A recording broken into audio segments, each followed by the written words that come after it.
Dulu bayi ini dibuang di TPA, kini ia malah menjadi dokter yang menyembuhkan ibunya sendiri. Halo sahabat, apa kabar semuanya? Sebelum masuk ke ceritanya, jangan lupa nyalakan subtitle dan subscribe terlebih dahulu ya. Langit malam di atas tempat pembuangan akhir, TPA, itu terasa begitu kelam, seolah turut berduka. Bulan sabit tipis bersembunyi di balik selimut awan pekat, hanya menyisakan cahaya remang-remang yang menyinari gunungan sampah yang membusuk. Bau tajam dan menusuk memenuhi udara, campuran dari plastik terbakar, sisa makanan yang membusuk, dan sesuatu yang lebih busuk lagi. Di balik salah satu gundukan, seekor anjing liar mengendus-endus dengan gugup, merasakan sesuatu yang asing di antara rutinitas pembusukan ini. Dari kejauhan, sorot lampu senter yang redup tampak bergoyang-goyang, menari-nari di atas permukaan sampah. Itulah Pak Darwis, seorang pemulung berusia sekitar 50 tahun, dengan tubuh yang mulai melengkung digapai waktu dan kerasnya kehidupan. Wajahnya yang keriput diterangi cahaya senter, matanya yang lelah namun tajam, dengan cekatan memilah-milah botol plastik dan kertas bekas yang masih memiliki nilai untuk ditukarkan dengan sepotong roti esok pagi. Keringatnya bercampur dengan debu dan aroma sampah yang melekat. Hari ini sepi rezekinya, gumamnya lirih pada dirinya sendiri, sambil menyeka keringat di dahinya dengan lengan baju yang sudah compang-camping. Semoga besok ada barang yang lebih baik. Tiba-tiba, angin malam berhembus pelan, membawa serta sebuah suara yang membuatnya berhenti seketika. Bukan suara decit tikus atau lolongan anjing, tapi sesuatu yang jauh lebih halus, lebih memilukan. Suara itu seperti erangan kecil, lemah, dan putus asa. "Apa itu?" bisiknya, mencoba mendengarkan lebih saksama. Suara itu terdengar lagi, lebih jelas kali ini. Itu adalah tangis. Tangis seorang bayi. Hatinya berdebar kencang. Dengan sigap, ia mengikuti arah suara itu, melangkahi tumpukan sampah yang licin dan berbahaya. Senter di tangannya bergetar, menyisir setiap sudut. Tangis itu semakin keras, semakin memilukan, seolah memanggil-manggilnya. Akhirnya, cahaya senternya jatuh pada sebuah bungkusan kecil yang terletak di antara kardus-kardus bekas. Itu adalah sebuah bayi. Bayi itu dibungkus dengan kain kasa putih yang sudah kusam dan kotor. Wajahnya pucat dan tubuhnya menggigil kedinginan. Di sebelahnya, terdapat sebuah kardus kecil yang berfungsi sebagai box yang menyedihkan. "Duh, Allah!" teriak Pak Darwis. Hatinya terasa dicengkeram rasa iba dan kemarahan yang campur aduk. Dengan tangan gemetar, ia segera mengambil bayi malang itu dan mendekapnya erat-erat ke dadanya, mencoba memberinya kehangatan. Siapa yang teganya melakukan ini pada seorang bayi tak berdosa? Bayi itu merasakan kehangatan tubuh, tangisnya sedikit mereda, hanya tersisa isakan kecil yang menyayat hati. Tanpa membuang waktu lagi, Pak Darwis bergegas meninggalkan TPA. Ia hampir berlari, menggendong bayi mungil itu dengan satu tangan, sementara tangan lainnya masih memegang karung berisi barang rongsokannya yang tiba-tiba terasa tidak berharga sama sekali. Pikirannya kalut. Siapa bayi ini? Mengapa dibuang? Apakah masih hidup? Sesampainya di gubuk reanya yang sederhana di pinggiran kota, ia membuka pintu dengan tergopoh-gopoh. Istrinya, Bu Darwis, yang sedang menjahit baju di bawah lampu minyak, langsung menoleh dengan heran. "Darwis, kau sudah pulang awal malam ini? Dan apa yang kau bawa?" tanya Bu Darwis. Matanya tertuju pada bungkusan di tangan suaminya. "Lis, cepat tolong bayi ini," kata Pak Darwis dengan napas tersengal-sengal, menyerahkan bayi itu kepada istrinya. "Kudapatkan di TPA, dibuang begitu saja seperti sampah." Bu Darwis menerima bayi itu. Wajahnya berubah pucat. Tangannya yang keriput segera membuka kain pembungkusnya. Melihat bayi laki-laki yang lucu namun lemah itu, air matanya langsung meleleh. "Astagfirullah. Duh, anak siapa ini? Masih hidup?" "Darwis." Tubuhnya dingin sekali. Serunya sambil segera membungkusnya kembali dengan selimut tebal dan mendekapnya erat, berusaha menularkan kehangatan tubuhnya. "Dia pasti kelaparan. Siapkan susu. Cepat." Setelah bayi itu diberi susu hangat dengan dot sederhana dan mulai tertidur lelap dalam pelukan Bu Darwis, suasananya pun sedikit tenang. Mereka memandangi bayi itu dalam diam, hati mereka dipenuhi oleh emosi yang kompleks. Kita harus laporkan ke polisi, Lis. Usul Pak Darwis akhirnya, memecah kesunyian. Bu Darwis memandangi wajah bayi yang sedang tidur itu. Ada cahaya kelembutan dan kebahagiaan baru di matanya yang selama ini seringkali dipenuhi kelelahan. Ia menghela napas panjang. Darwis, katanya dengan suara lembut namun tegas. Lihatlah dia. Dia begitu tenang di sini, di pelukanku. Seolah dia sudah menjadi bagian dari kita. Tapi kita tidak mampu, Lis. Lihat hidup kita. Kita bahkan hampir tidak bisa makan setiap hari. Bagaimana kita bisa membesarkan seorang bayi? Protes Pak Darwis. Meski dalam hatinya, ia juga sudah terlanjur jatuh cinta pada bayi malang itu. Rezeki itu di tangan Allah, Darwis. Dia yang sudah mempercayakan bayi ini pada kita, dia pasti akan memberi jalan, jawab Bu Darwis dengan keyakinan yang dalam. Ia menatap suaminya. Dia tidak punya siapa-siapa. Jika kita serahkan ke panti, masa depannya belum tentu baik. Biarlah kita yang merawatnya. Kita beri dia kasih sayang dan nama yang baik. Pak Darwis terdiam sejenak, memandangi istrinya dan bayi yang sudah mulai terlelap itu. Ia melihat harapan baru di mata istrinya, sebuah cahaya yang sudah lama tidak ia lihat. Akhirnya, ia mengangguk pelan. Sebuah senyum kecil muncul di bibirnya. Baiklah, katanya. Tapi kita harus beri dia nama yang berarti. Bu Darwis tersenyum, matanya berbinar. Farhan, bagaimana? Biar dia menjadi pembawa kebahagiaan untuk kita semua. Farhan. Pak Darwis mengulangi nama itu, seolah merasakan maknanya. Farhan. Ya, Farhan. Semoga kau membawa kebahagiaan, Nak. Dan semoga kami bisa membesarkanmu dengan baik. Malam itu, di gubuk yang sederhana dan penuh dengan cinta, sebuah keluarga baru terbentuk. Sebuah kehidupan baru, yang ditemukan di antara tumpukan sampah dan keputusasaan, mendapatkan harapan untuk masa depannya. Tangis Farhan yang memilukan di TPA telah berganti dengan kehangatan dan kasih sayang yang akan membentuknya menjadi seseorang yang kelak akan menyembuhkan luka-luka, baik fisik maupun batin. 7 tahun telah berlalu sejak malam penemuan yang mengubah hidup keluarga Darwis. Gubuk reyek mereka masih berdiri kokoh, meski kini lebih berwarna dengan coretan-coretan krayon Farhan di dinding kayunya. Suasana rumah itu, yang dulu seringkali diselimuti kelelahan dan kekhawatiran, kini hampir selalu dipenuhi oleh tawa riang dan celotehan tak henti dari seorang anak laki-laki yang penuh energi. Farhan kecil tumbuh menjadi anak yang cerdas dan penuh rasa ingin tahu. Matanya yang berbinar selalu menyiratkan kecerdasan yang jauh melampaui usianya. Pak dan Bu Darwis, meski hidup tetap sederhana, merasa kekayaan mereka tak terkira. Setiap jerih payah memulung terbayar lunas oleh senyum dan pelukan Farhan. Suatu sore, setelah hujan reda meninggalkan genangan air dan udara yang segar, Farhan sedang asyik bermain di luar bersama beberapa anak tetangga. Mereka berebut mainan truk kayu bekas yang merupakan hadiah terindah dari Pak Darwis. Tiba-tiba, salah seorang anak, Rudy, anak tukang becak yang dikenal agak usil, merebut paksa truk kayu dari tangan Farhan. Ini punyaku, Ruth, protes Farhan dengan suara lantang. Bukan, ini kan truk kayu. Bapakmu kan pemulung, mana mungkin beli mainan. Pasti ini juga hasil muletin sampah. Ejek Rudy sambil mempermainkan truk tersebut di depan Farhan. Farhan berdiri tegak, wajahnya memerah. Bapakku bukan pemulung biasa, dia pahlawan. Dia yang nemuin. Farhan tiba-tiba terhenti, menyadari hampir mengatakan sesuatu yang tidak boleh. Nemuin apa? Nemuin lo di tong sampah? Ledek Rudy, tanpa menyadari kebenaran yang ia ucapkan. Anak-anak lain mulai tertawa. Sumpah serapah dan tangis pecah seketika. Farhan, yang biasanya kalem, menubruk Rudy dengan amarah yang belum pernah ia rasakan. Perkelahian kecil itu akhirnya dipisahkan oleh Bu Darwis yang mendengar keributan dari dalam rumah. Farhan, apa yang terjadi? Tanya Bu Darwis sambil memeluk anaknya yang masih terisak-isak. Dia bilang bapak cuma pemulung, dan dia bilang aku anak sampah. Lolong Farhan antara marah dan sedih. Bu Darwis menarik napas dalam.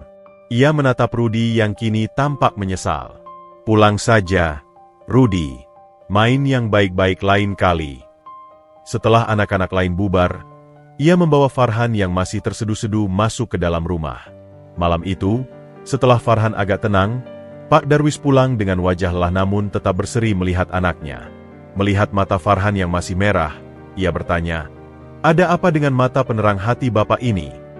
Bu Darwis menceritakan kejadian sore itu. Wajah Pak Darwis berubah serius. Ia duduk di samping Farhan yang membungkuk di kursinya. "Farhan," mulanya Pak Darwis dengan suara lembut namun berat. "Apa yang dikatakan Rudi, itu tidak sepenuhnya salah." Farhan mengangkat kepalanya, kebingungan. "Tapi Bapak bilang, Bapak kerja cari barang bekas yang masih bagus untuk diselamatkan." "Iya, itu benar. Tapi..." Pak Darwis mencari kata-kata yang tepat. Ia bertukar pandangan dengan istrinya, yang mengangguk pelan. "Tapi ada sesuatu yang juga Bapak dan Ibu selamatkan. Sesuatu yang sangat berharga." Farhan memandangnya penuh pertanyaan. "Apa itu?" "Kau, Nak." "Aku." Farhan semakin bingung. "Ya, Nak," sambung Bu Darwis, duduk di sebelahnya dan memegang tangannya. "Bapak menemukanmu bukan di toko mainan, atau di rumah sakit.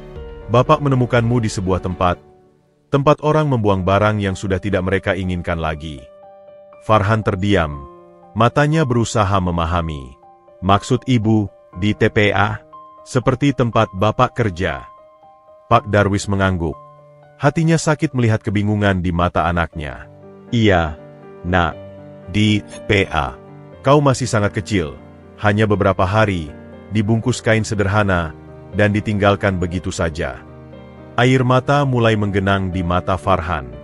Jadi aku memang anak sampah," bisiknya lirih, pecah hati. "Tidak, jangan pernah katakan itu," potong Bu Darwis dengan tegas, memeluknya erat. "Kau adalah anak yang sangat berharga. Kau adalah hadiah terindah yang Allah kirimkan untuk kami melalui tempat itu. Lihatlah." Ia bergegas mengambil sebuah kotak kayu kecil yang tersimpan rapi di bawah tempat tidur mereka. Dari dalam kotak, ia mengeluarkan sehelai kertas yang sudah menguning dan usang. "Ini satu-satunya petunjuk yang menyertaimu dulu." Ia menyodorkan kertas itu kepada Farhan. Dengan tangan gemetar, Farhan mengambilnya. Di atas kertas itu, tertulis sebuah nama dengan tinta yang sudah memudar, "Sari." "Sari?" Farhan membacanya pelan, seperti mencoba mencerna setiap hurufnya. "Itu mungkin nama ibumu, Nak, ibunda kandungmu," ucap Pak Darwis dengan suara bergetar. "Kami menyimpan ini untukmu, untuk suatu hari nanti, jika kau ingin mencari tahu." Farhan memandangi nama itu untuk waktu yang lama. Air matanya sudah mengering, digantikan oleh sebuah ekspresi determinasi yang aneh untuk seorang anak 7 tahun. "Jadi," katanya akhirnya, suaranya kecil namun jelas, "aku punya 2 ibu. Ibu yang melahirkanku namanya Sari, dan ibu yang menyayangiku dan merawatku adalah Ibu." Ia menatap Bu Darwis. Bu Darwis tersenyum getir, matanya berkaca-kaca. "Iya, sayang. Dan Bapak di sini." Peluknya semakin erat. "Dan kalian tidak membuangku. Kalian memilihku," kata Farhan, seolah menyimpulkan sendiri. "Tepat sekali, Nak. Kami memilihmu. Dan kami akan selalu memilihmu, setiap hari," kata Pak Darwis, suaranya penuh keyakinan. Farhan mengangguk pelan. Ia melipat kertas itu dengan hati-hati dan mengembalikannya kepada ibunya. "Simpanlah, Ibu, untuk nanti." Lalu, dengan keberanian yang memilukan, ia berkata, "Aku bukan anak sampah. Aku Farhan, anaknya Bapak Darwis dan Ibu Darwis. Dan suatu hari nanti, aku akan menjadi orang hebat. Aku akan jadi dokter. Dan aku akan cari Ibu Sari, dan tolong dia, karena mungkin dia sedang susah. Seperti kata ibu yang bilang orang hanya buang barang yang mereka tidak butuh lagi ketika mereka susah." Pak dan Bu Darwis tercekat. Mereka memandangi anak mereka, yang dalam usia begitu belia sudah menunjukkan kedewasaan dan empati yang luar biasa. Mereka memeluknya erat, dalam pelukan yang dipenuhi rasa syukur, cinta, dan sedikit kekhawatiran untuk masa depan. "Kau akan menjadi orang hebat, Nak, percayalah," bisik Pak Darwis di telinga anaknya. Malam itu, Sebuah rahasia telah terungkap, dan sebuah tekad telah lahir dari hati seorang anak yang menemukan identitasnya bukan dari bagaimana ia memulai, tetapi dari cinta yang menerimanya. Nama, Sari, bukan lagi sekadar tulisan usang, tetapi menjadi bagian dari mimpi besar Farhan. Malam setelah pengakuan itu, rumah Darwis diliputi keheningan yang berbeda. Bukan keheningan kosong, melainkan keheningan yang penuh dengan pikiran-pikiran berat dan hati yang sedang mencerna. Farhan, yang biasanya tertidur pulas tak lama setelah berbaring, kali ini hanya memandangi langit-langit gubuk yang reyot. Cahaya bulan menyelinap melalui celah-celah papan, menerangi debu-debu yang berputar pelan seperti tarian para peri. Di kepalanya, gambaran TPA yang gelap dan menakutkan, sosok wanita bernama Sari yang tak dikenalnya, dan wajah sedih Rudi saat diejek balik olehnya, berputar-putar tanpa henti. "Ibu, masih terjaga?" bisik Farhan pada larut malam, memecah kesunyian. Bu Darwis, yang juga tak kalah gelisah, segera membalikkan badan. "Ada apa, sayang? Tidak bisa tidur?" "Ibu, apa rasanya dibuang?" tanya Farhan polos, namun menusuk langsung ke jantung. Bu Darwis menarik napas dalam. Ia mendekat dan membelai rambut Farhan. "Ibu tidak tahu persis, Nak. Tapi yang ibu tahu, perasaan itu pasti sangat menyakitkan. Seperti tidak diinginkan oleh siapapun. Tapi ibu dan bapak menginginkanku, kan?" Suara Farhan kecil, rentan. "Lebih dari apapun di dunia ini, Farhan. Kau adalah cahaya kami," jawab Bu Darwis, suaranya bergetar penuh keyakinan. Keesokan paginya, Farhan bangun dengan semangat yang berbeda. Seolah-olah ia telah melewati suatu ritual menjadi dewasa semalam. Ia membantu Bu Darwis membereskan tempat tidur tanpa disuruh. Sesuatu yang biasanya harus diingatkan berkali-kali. "Wah, anak ibu hari ini rajin sekali," puji Bu Darwis sambil menyiapkan sarapan sederhana. "Dari sekarang, Farhan mau jadi anak yang lebih baik. Farhan mau bantu ibu dan bapak," jawabnya dengan serius. Sore harinya, Pak Darwis pulang lebih awal dengan membawa beberapa buku tulis bekas dan pensil yang masih layak pakai. "Ini untukmu, Nak. Belajar yang rajin." Farhan menerimanya dengan mata berbinar. "Terima kasih, Bapak." Ia segera duduk di depan meja kayu kecilnya dan mulai mencoret-coret. Namun, yang ia tulis bukan hanya huruf dan angka. Di sudut kertas, ia menggambar seseorang menggunakan stetoskop di lehernya. Gambaran seorang dokter menurut versinya. "Bapak, Ibu," panggil Farhan tiba-tiba, membuat kedua orang tuanya yang sedang memperbaiki jaring karung menoleh. "Aku sudah punya cita-cita." "Oh, mau jadi apa putra kami?" tanya Pak Darwis dengan senyum. "Aku mau jadi dokter." Pak dan Bu Darwis tertegun sejenak. Menjadi dokter adalah mimpi yang sangat tinggi, hampir mustahil bagi anak seorang pemulung. Namun, melihat api determinasi di mata Farhan, mereka tidak ingin mematahkannya. "Itu cita-cita yang sangat mulia, Nak," kata Bu Darwis, berusaha menyembunyikan keraguannya. "Tapi jadi dokter itu harus sekolah yang tinggi, butuh biaya yang banyak." "Aku tahu," jawab Farhan dengan mantap. "Tapi kata bu guru di sekolah, kalau kita rajin belajar dan berdoa, tidak ada yang tidak mungkin. Aku akan jadi juara kelas. Aku akan dapat beasiswa." Ia mengatakannya dengan keyakinan polos anak-anak, namun terasa sangat tulus. "Lalu, kenapa mau jadi dokter, Nak?" tanya Pak Darwis, penasaran. Farhan meletakkan pensilnya. Wajahnya menjadi sangat serius. "Karena dengan jadi dokter, aku bisa menyembuhkan orang yang sakit. Aku tidak mau ada orang yang sakit dan tidak ada yang mau menolong. Seperti aku dulu yang dibuang dan tidak ada yang mau menolong, kecuali Bapak." Kalimat itu membuat hati Pak dan Bu Darwis tersentak. Mereka menyadari bahwa pengalaman ditemukan itu telah membentuk cara pandang Farhan yang sangat empatik. "Dan," lanjut Farhan, suaranya sedikit pelan, "nanti kalau Farhan sudah besar dan jadi dokter yang hebat, Farhan akan cari Ibu Sari." Ruangan menjadi hening. Bu Darwis mendekat dan berlutut di depan Farhan. "Kau ingin mencarinya? Untuk apa, sayang?" "Untuk menolong dia, Ibu," jawab Farhan tanpa keraguan. "Seperti ibu yang bilang, orang cuma buang barang yang mereka tidak butuh lagi ketika mereka sedang susah. Jadi mungkin Ibu Sari sedang sangat susah waktu itu. Mungkin dia sakit, atau tidak punya uang. Kalau Farhan sudah jadi dokter, Farhan bisa obati dia kalau dia sakit. Dan Farhan bisa kasih dia uang, jadi dia tidak perlu buang bayi lagi. Air mata meleleh di pipi Bu Darwis. Ia memeluk Farhan erat-erat. Di balik bahunya, Pak Darwis juga menyeka sudut matanya. Mereka terharu sekaligus terpukau oleh kedewasaan dan kemurnian hati anak mereka. Farhan tidak memendam kemarahan atau kebencian. Sebaliknya, ia justru memilih untuk berempati dan ingin membantu. "Farhan, sayang," bisik Bu Darwis. "Itu sangat baik sekali keinginanmu. Tapi, bersiaplah. Mungkin, bertemu dengan ibu kandungmu nanti tidak selalu mudah. Mungkin ada perasaan sedih atau hal lain." "Tidak apa-apa, Ibu. Yang penting Farhan sudah tolong. Seperti ibu dan bapak yang tolong Farhan, tanpa pamrih. Itu kan yang diajarkan ibu, berbuat baik karena Allah, bukan karena balasan," jawab Farhan, mengingat pelajaran agama yang diajarkan ibunya. Pak Darwis menghela napas haru. Ia mendekat dan meletakkan tangan di pundak Farhan. "Dengarkan, Nak. Mimpi menjadi dokter itu berat. Butuh perjuangan yang sangat panjang. Tapi, selama kau punya niat yang tulus seperti ini, Bapak dan Ibu akan mendukungmu sepenuh hati. Kami akan bekerja lebih keras lagi. Aku juga akan bekerja keras.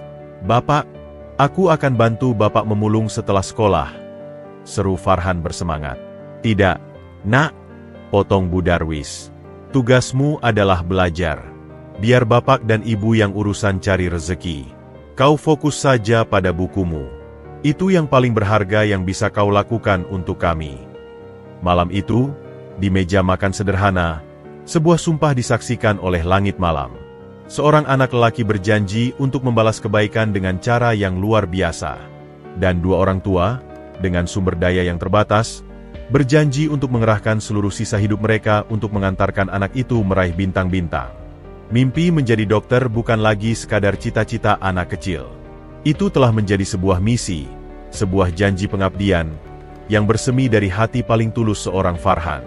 Tahun-tahun berlalu, membawa serta perubahan yang nyata dalam diri Farhan. Anak lelaki yang dulu polos kini telah menjadi remaja berusia 17 tahun dengan sorot mata yang penuh determinasi dan pikiran yang tajam. Prestasinya di sekolah menengah tidak main-main. Namanya hampir selalu terpampang di papan pengumuman sebagai siswa terbaik. Dinding gubuk mereka, yang dulu dipenuhi coretan krayon, kini dipajangi piagam dan medali yang membanggakan.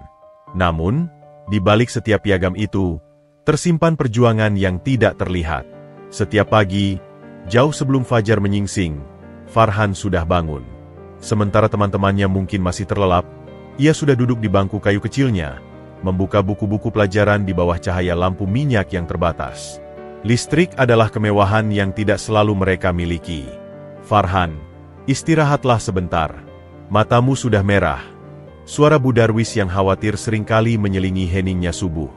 "Sebentar lagi, Bu. Bab ini hampir selesai," jawab Farhan, tanpa mengalihkan pandangannya dari buku teks kimia yang sudah compang-camping. Setelah sekolah, sementara yang lain bermain atau les, Farhan bergegas pulang. Ia tidak langsung membuka buku. Sebuah sepeda tua sudah menunggunya di depan rumah. "Aku berangkat, Bu," serunya, sambil mengayuh sepeda ke arah TPA. "Hati-hati, Nak. Jangan lama-lama," balas Bu Darwis dari dalam. Hatinya perih melihat anaknya harus melakukan pekerjaan itu. Ya, Farhan melanggar larangan orang tuanya. Diam-diam, ia membantu Pak Darwis memulung. Ia tidak bisa hanya berdiam diri melihat bungkuk tubuh bapaknya semakin membungkuk memikul karung-karung berat. "Farhan, kau tidak seharusnya berada di sini," tegur Pak Darwis suatu sore, wajahnya memancarkan campuran marah dan haru. "Bapak butuh bantuan. Aku kuat, lihat." Farhan dengan gesit mengangkat beberapa kaleng bekas dan memasukkannya ke dalam karung. "Ini juga untuk latihan fisik, biar sehat," tambahnya, mencoba membuat lelucon. Pekerjaan itu keras, kotor, dan melelahkan. Bau sampah yang menusuk kerap membuatnya mual. Tatapan sinis dari beberapa orang membuatnya kecil hati. Tapi ia bertahan. Setiap kaleng yang ia kumpulkan, setiap kertas yang ia selamatkan, adalah satu langkah kecil menuju mimpinya. Uang hasil memulung ia tabung rapat-rapat dalam kaleng bekas, sebagai dana darurat untuk membeli buku atau membayar ujian. Puncak dari semua perjuangan itu adalah saat pengumuman kelulusan. Farhan lulus dengan nilai nyaris sempurna, menjadi lulusan terbaik di sekolahnya. Sorak-sorai dan ucapan selamat membanjiri mereka. Namun, di balik senyum kebanggaan, kecemasan yang lebih besar mulai menghantui keluarga Darwis. "Dokter, Liz, itu bukan main-main biayanya," desah Pak Darwis suatu malam, setelah Farhan tertidur lelah. Mereka duduk di luar, memandangi bintang-bintang yang seolah tak terjangkau. "Mau tidak mau, kita harus bicara baik-baik dengannya. Mungkin ia bisa pilih jadi guru atau yang lain. Itu lebih terjangkau." Bu Darwis menghela napas. "Aku tahu. Tapi kau lihat matanya, Darwis. Itu adalah mata yang tidak akan menyerah. Aku tidak tega mematahkan mimpinya." Percakapan itu tidak sengaja didengar oleh Farhan. Keesokan paginya, dengan wajah tegar, ia menghampiri orang tuanya. "Bapak, Ibu, aku tahu kalian khawatir tentang biaya kuliah." Mulanya, membuat kedua orang tuanya terkejut. "Tapi aku sudah cari tahu. Aku akan mencoba beasiswa. Ada banyak beasiswa untuk siswa tidak mampu yang berprestasi." Harapan sekilas muncul di mata Pak dan Bu Darwis, tetapi cepat pudar. "Tapi persaingannya pasti sangat ketat. Nak, anak-anak orang kaya juga berebut beasiswa itu," kata Pak Darwis mencoba bersikap realistis. "Aku tidak takut bersaing, Bapak. Aku sudah berjuang sejauh ini. Aku akan berjuang lagi." Dan dimulailah perjuangan baru yang melelahkan. Farhan menghabiskan berhari-hari di perpustakaan umum untuk mengakses internet gratis, mencari informasi beasiswa, mengisi formulir online yang rumit, dan menulis esai-esai persuasif. Setiap kali ada lowongan beasiswa, ia mencobanya. Penolakan datang bertubi-tubi. Surat elektronik yang isinya, "Kami menghargai partisipasi Anda," namun, menjadi pemandangan biasa. Setiap penolakan seperti pisau yang menancap di hatinya. Suatu malam, setelah menerima penolakan kelima, ia hampir menyerah. Air matanya menetes di atas keyboard komputer tua di perpustakaan. Seorang guru yang mengenalnya dengan baik, Pak Fajar, mendekatinya. "Farhan, ada masalah." Dengan suara tertahan, Farhan bercerita tentang semua penolakan dan beban yang ia rasakan. "Sepertinya ini tidak ada gunanya, Pak. Mungkin Bapak dan Ibu benar. Aku harus realistis." Pak Fajar menghela napas. "Farhan, kau adalah siswa terpintar yang pernah saya ajar." "Realistis? Realitasnya adalah kau layak dapat kesempatan itu. Jangan berhenti. Teruslah mencoba. Suatu saat, pasti ada yang melihat bakatmu." Kata-kata Pak Fajar menyuntikkan semangat baru. Farhan bangkit dan mencoba lagi. Ia memperbaiki esainya, meminta surat rekomendasi yang lebih baik, dan aplikasinya pun semakin matang.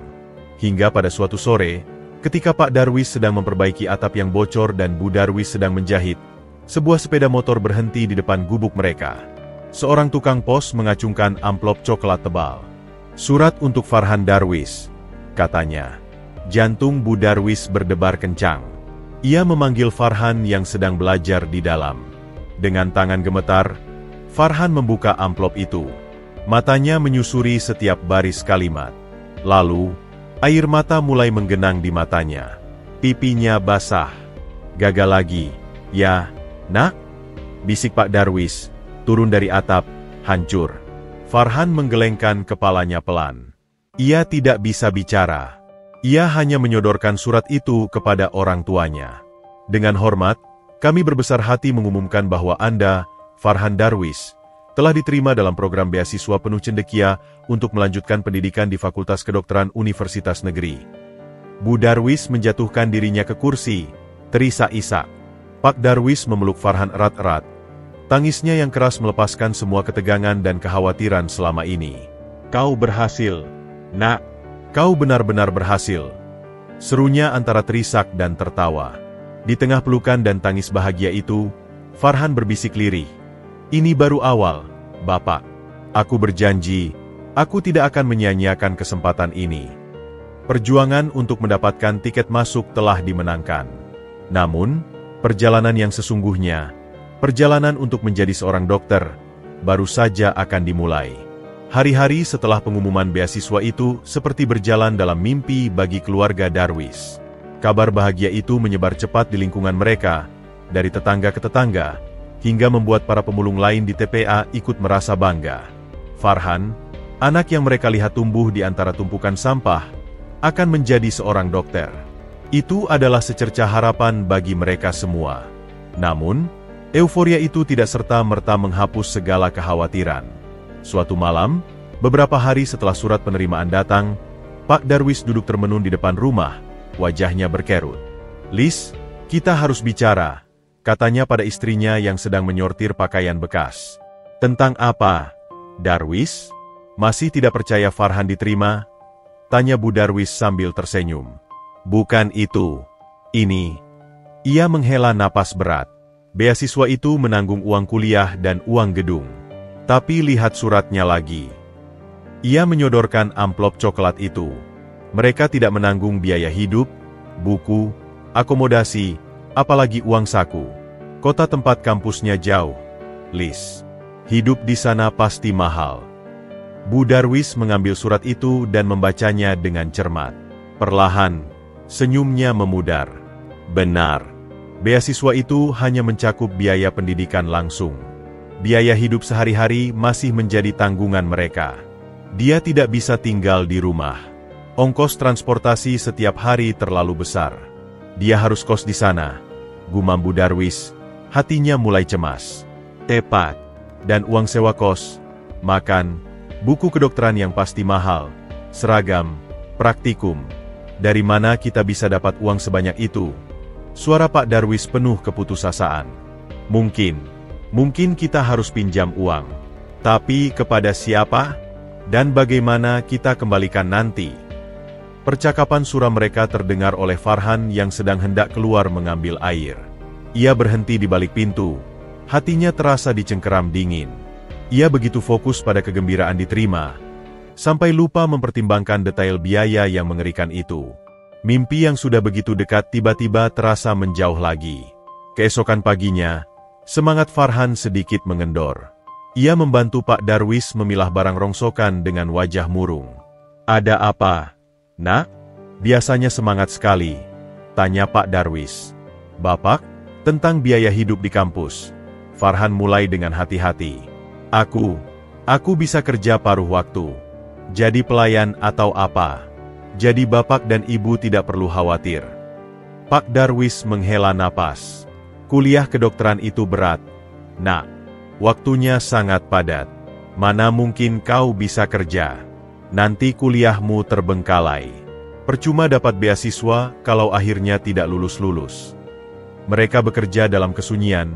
Beban finansial yang besar menggelayuti mereka.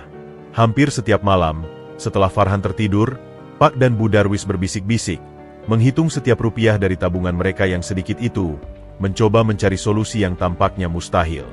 Hampir seminggu setelah kabar gembira itu, sebuah kejutan lain datang. Sebuah mobil sederhana berhenti di depan rumah mereka. Seorang pria paruh baya dengan kemeja rapih turun. Itu adalah Pak Fajar, guru Farhan. "Selamat pagi, Pak, Bu," sapa Pak Fajar dengan ramah. "Pak Guru, silakan masuk," sambut Bu Darwis dengan gugup, berusaha membersihkan kursi terbaik untuk tamu. Setelah bertukar sapa, Pak Fajar langsung ke pokok permasalahan. "Saya dengar kabar luar biasa tentang Farhan." "Selamat ya. Tapi, sebagai gurunya yang tahu betul kondisi kalian, saya bisa menebak pasti ada kekhawatiran tentang biaya hidup." Pak Darwis mengangguk, matanya menerawang. "Iya, Pak, kami sedang bingung. Beasiswanya tidak mencakup itu." "Nah, karena itu saya kesini," kata Pak Fajar sambil mengeluarkan selembar brosur dari tasnya. "Ada program beasiswa tambahan. Namanya, Beasiswa Peduli Masa Depan. Ini khusus menanggung biaya hidup dan buku untuk mahasiswa berprestasi dari keluarga kurang mampu seperti Farhan." Mata keluarga Darwis berbinar. namun masih ada keraguan. Tapi, persaingannya pasti sangat ketat, Pak, ucap Farhan yang telah bergabung. Memang, jawab Pak Fajar. Tapi pendaftarannya masih dibuka. Dan saya sudah bicara dengan kepala sekolah. Sekolah bersedia mendukung sepenuhnya. Kami akan beri surat rekomendasi terbaik. Esainya, kita bisa susun bersama. Harapan itu kembali menyala. Namun lebih berhati-hati kali ini. Minggu-minggu berikutnya adalah periode yang sangat menegangkan.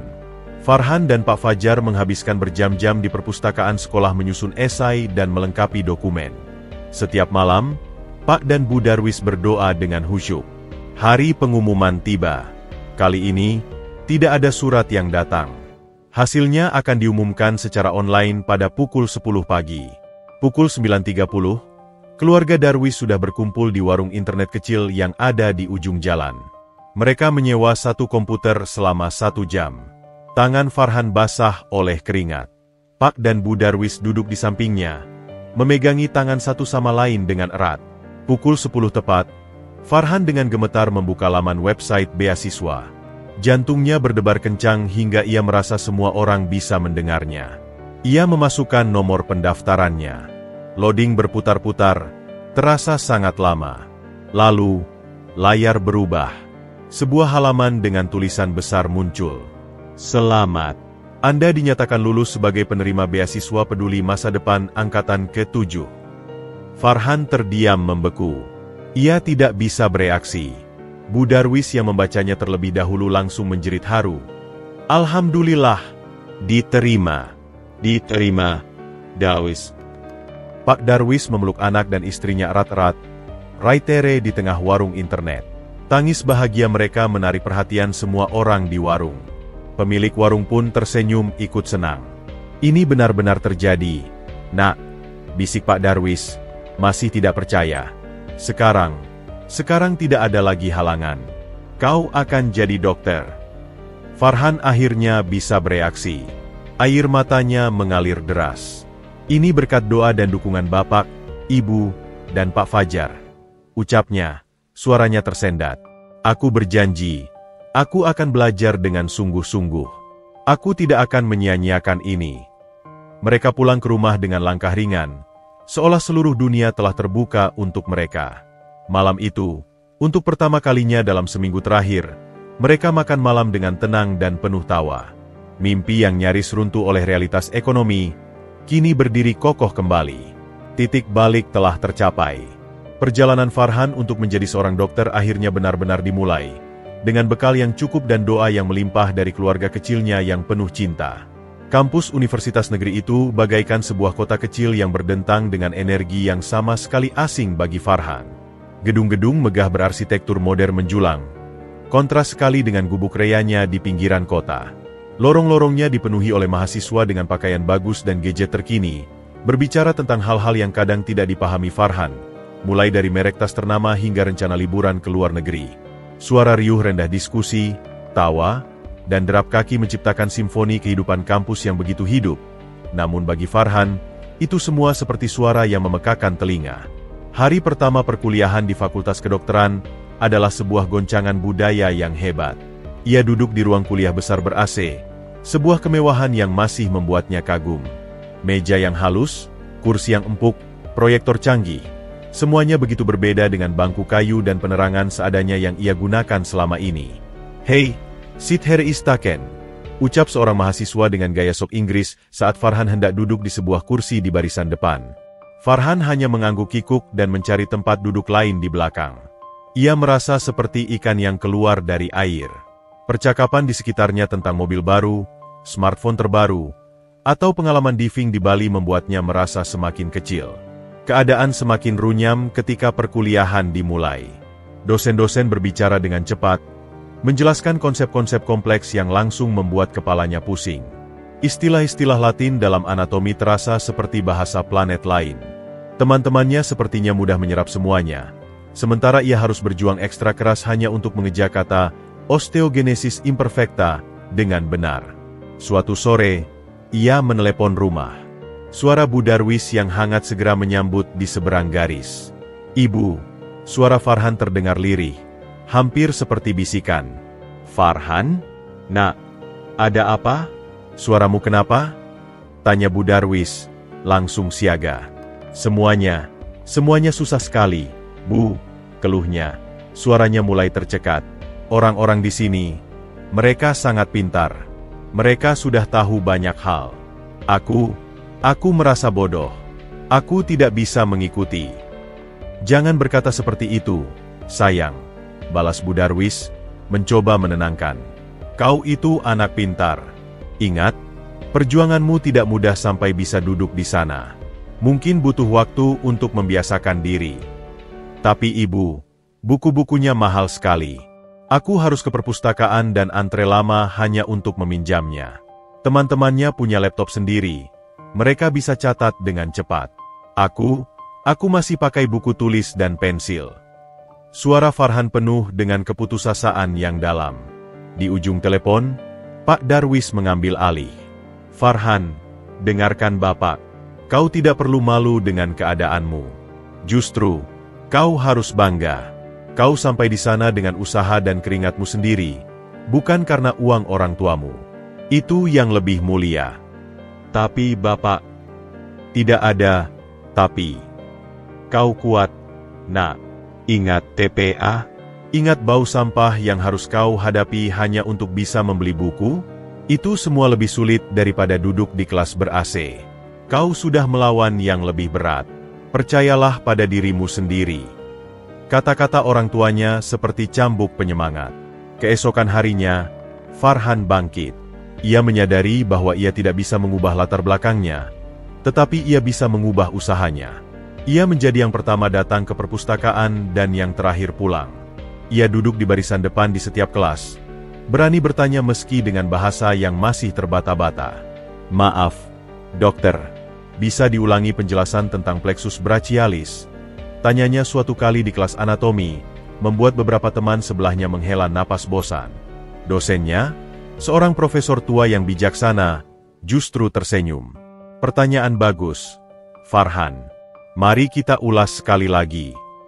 Lambat laun, kerja kerasnya mulai membuahkan hasil. Nilai-nilai ujiannya perlahan merangkak naik. Ia bahkan mulai memahami bahasa kedokteran dengan lebih baik. Suatu hari, saat sesi tutorial, seorang teman sekelasnya, Andi, mendekatinya. "Farhan, nilai embriogi lu bagus banget. Gua lihat lu tiap hari nongkrin di perpustakaan. Bisa bagi-bagi tips?" tanya Andi, yang ternyata tidak sombong seperti penampilannya. Aku cuma banyak baca aja, sih. Dan coba buat rangkum pakai bahasaku sendiri," jawab Farhan, malu-malu. "Wih, keren. Kita lagi bentuk kelompok belajar buat ujian besok. Mau gabung? Kita bisa diskusi bareng." Undangan itu adalah sebuah terobosan. Untuk pertama kalinya, Farhan merasa diterima. Kelompok belajar itu menjadi penyelamatnya. Ia belajar dari mereka tentang cara belajar yang efektif, dan mereka, pada gilirannya, belajar dari ketekunan dan kedisiplinan Farhan. Malam sebelum ujian besar pertama, Farhan kembali menelepon rumah. Kali ini, suaranya lebih percaya diri. "Ibu, Bapak, doakan ya besok ujiannya." "Pasti, Nak. Kami selalu doakan kamu. Jangan lupa makan dan istirahat yang cukup," jawab Bu Darwis. "Iya, Bu. Dan, terima kasih. Waktu itu, waktu aku hampir menyerah. Kalian yang ingatkan aku untuk siapa aku berjuang. Kami selalu di sini untukmu, Nak." "Selalu?" sahut Pak Darwis, suaranya penuh kebanggaan. Ketika ia menutup telepon, Farhan melihat ke cermin di kosnya yang sederhana. Ia melihat bukan lagi seorang pemuda yang merasa kecil dan tersesat, tetapi seorang calon dokter yang sedang berjuang. Dunia barunya masih menantang, tetapi ia tidak lagi sendirian. Ia memiliki orang tua yang mendukung dari jauh, teman-teman baru yang membantu, dan yang paling penting, ia memiliki keyakinan bahwa setiap langkahnya, seberat apapun, membawanya semakin dekat kepada mimpinya untuk menyembuhkan dan, suatu hari nanti, menemukan wanita bernama Sari. Rintangan masih banyak, tetapi tekadnya telah ditempa menjadi baja.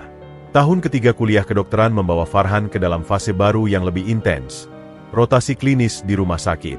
Dunia teoritis yang ia pelajari di kelas kini berhadapan langsung dengan realitas mentah kehidupan, penderitaan, dan kematian. Setiap hari, ia menyaksikan manusia dalam keadaan paling rentan, kesakitan, ketakutan, dan keputusasaan. Setiap wajah pasien yang mengerang, setiap tatapan keluarga yang berharap, menusuk-nusuk jiwanya. Suatu jaga malam yang panjang di IGD, seorang anak kecil dibawa dengan luka bakar parah. Farhan membantu tim dokter yang berusaha mati-matian menyelamatkannya. Tapi usaha itu sia-sia. Anak itu menghembuskan napas terakhirnya di atas meja operasi. Farhan yang bertugas mencatat waktu kematian, tangannya gemetar. Ia ingat betul tatapan kosong sang ibu yang menyaksikan detik-detik terakhir anaknya. Sebuah keputusasaan yang begitu dalam dan menghancurkan. Pulang ke kosnya yang sepi, kejadian itu terus menghantuinya. Ia tidak bisa tidur. Dalam kegelapan, pikirannya mulai mengembara ke masa lalu yang ia coba pendam. Mengapa orang bisa begitu tega? Batinnya berteriak. Seperti ibu yang meninggalkan anaknya di tumpukan sampah, membiarkannya mati kedinginan atau dimakan hewan. Untuk pertama kalinya sejak ia memutuskan untuk memaafkan, sebuah gejolak amarah yang panas dan gelap menyala dalam dirinya. Ia membayangkan wajah Ibu Sari, sebuah wajah imajiner yang ia ciptakan, dengan tatapan dingin dan tidak berperasaan, membuangnya seperti sampah. Keesokan harinya, sikapnya berubah. Ia menjadi lebih pendiam, lebih sinis, dan lebih keras terhadap dirinya sendiri. Seorang pasien wanita tua, yang mengeluh kesakitan, menerima jawaban singkat dan tanpa empati darinya. Itu memang efek samping obatnya, Bu. Harus sabar, katanya dengan datar, sebelum berbalik pergi, meninggalkan si nenek yang kebingungan. Seorang residen senior, Dr. Riani, memperhatikan perubahan itu. Ia menarik Farhan aside setelah ronde. Farhan, kamu baik-baik saja? Akhir-akhir ini kamu terlihat berbeda, tanyanya dengan nada khawatir. Farhan menghela napas, menatap lantai. Aku baik-baik saja, Dok. Hanya lelah. Ini bukan soal lelah, Farhan. Ini soal empatimu. Itu adalah salah satu senjata terpenting kita sebagai dokter. Jangan sampai hilang. Dr. Riani menatapnya tajam. Apa yang sedang kamu alami? Perhatian itu membuat pertahanannya runtuh. Dalam ruang istirahat yang sepi, Farhan bercerita. Ia menuturkan kisahnya tentang TPA, tentang nama Sari di secari kertas, tentang mimpinya untuk menemukan dan menolong wanita itu. Tapi sekarang aku tidak tahu lagi, Dok. Akunya, suaranya parau. Aku melihat semua penderitaan ini, dan yang ada di kepalaku justru kemarahan. Apakah niatku selama ini salah? Apakah sebenarnya aku hanya ingin membuktikan padanya bahwa aku bisa menjadi orang sukses tanpa dia? Bahwa dia telah melakukan kesalahan besar dengan membuangku? Apakah semua ini hanya balas dendam yang terselubung? Dr. Riani mendengarkan dengan saksama, tanpa menyela. Setelah Farhan selesai, ia berkata pelan, Farhan, yang kamu rasakan itu wajar. Sangat wajar. Kamu memiliki luka yang dalam, dan menyaksikan penderitaan orang lain bisa membuka luka itu. Tapi, kamu harus memutuskan sekarang. Apakah kamu akan membiarkan luka dan kemarahan ini yang membentukmu sebagai dokter? Atau apakah kamu akan menggunakan pengalamanmu yang pahit itu justru untuk menjadi lebih empatik, lebih memahami rasa sakit orang lain? Tapi bagaimana, Dok? Bagaimana caranya memaafkan sesuatu yang begitu menyakitkan? Tanya Farhan, tampak begitu muda dan rapuh. Kamu tidak harus memaafkannya sekarang. Tapi kamu harus menyadari bahwa holding on to anger itu seperti minum racun dan berharap orang lain yang mati. Itu akan menghancurkanmu perlahan, dan pada akhirnya, akan menghancurkan mimpimu untuk menjadi dokter yang baik. Percakapan dengan Dr. Riani meninggalkan bekas yang dalam. Malam itu, Farhan menelepon rumah. Suara Bu Darwis yang selalu menenangkan menyambut. Ibu, katanya, suaranya berat. Aku marah akhir-akhir ini. Aku marah pada Ibu Sari. Diam sejenak di seberang telepon. Marah itu manusiawi, Nak. Ibu juga kadang marah pada takdir. Marah pada keadaan yang memaksamu harus berjuang lebih keras. Tapi bukannya aku harus memaafkannya? Seperti yang ibu dan bapak ajarkan. Memaafkan itu sebuah proses, sayang. Bukan sebuah kewajiban yang harus terjadi dalam semalam. Yang penting, jangan biarkan amarah itu menguasaimu. Ingat, Nak, kita tidak pernah tahu apa yang sebenarnya terjadi dalam hidup Ibu Sari, hingga ia membuat keputusan yang begitu sulit. Mungkin ia juga korban dari keadaan. Kata-kata ibunya dan nasihat Dr. Riani bergema dalam pikirannya. Ia mulai menyadari bahwa konflik batinnya bukan tentang Ibu Sari, tetapi tentang dirinya sendiri. Tentang penerimaannya terhadap masa lalu dan ketakutannya akan penolakan di masa depan. Beberapa hari kemudian, ia menemui Dr. Riani lagi. "Aku memutuskan untuk tidak membiarkan ini menghancurkanku, Dok," ujarnya dengan tekad baru. "Tapi aku butuh bantuan. Aku ingin bisa melalui ini." Dr. Riani tersenyum bangga.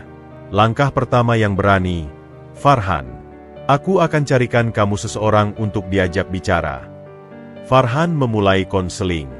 Perlahan, ia belajar untuk mengakui amarahnya, memahami akarnya, dan melepaskannya. Ia menyadari bahwa mimpinya untuk menolong Ibu Sari bukanlah balas dendam, tetapi sebuah kebutuhan untuk memutus lingkaran rasa sakit, untuk mengubah sebuah awal yang tragis menjadi sebuah akhir yang penuh pengampunan dan pengertian. Konflik batinnya belum sepenuhnya usai, tetapi ia telah memilih jalannya. Ia akan menjadi dokter bukan meskipun masa lalunya, tetapi karena masa lalunya. Setiap tatapan pasien yang kesakitan mengingatkannya pada bayi yang dibuang di TPA, dan itu memacunya untuk memberikan penyembuhan, bukan hanya secara fisik, tetapi juga secara emosional, bagi pasiennya dan bagi dirinya sendiri. Perjalanan Farhan melalui konseling memang membantu, tetapi beban yang dipikulnya masih terasa berat.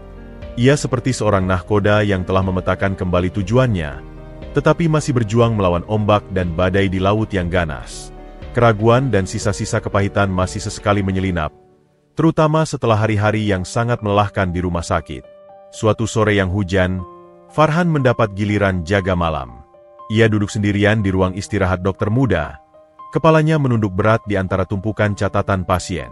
Tangannya memegang erat gelas kopi yang sudah dingin. Matanya kosong menatap pola-pola pada ubin lantai. Bayangan kegagalan menyelamatkan seorang pasien tua beberapa jam sebelumnya masih menghantui pikirannya, dan tanpa disadari, itu berbaur dengan narasi lama tentang penolakan dan ketidakberhargaan. "Tampaknya beban yang kau pikul lebih berat dari tas dokter kebanyakan," suara seorang pria yang dalam dan tenang menyapa dari pintu. Farhan mengangkat kepalanya.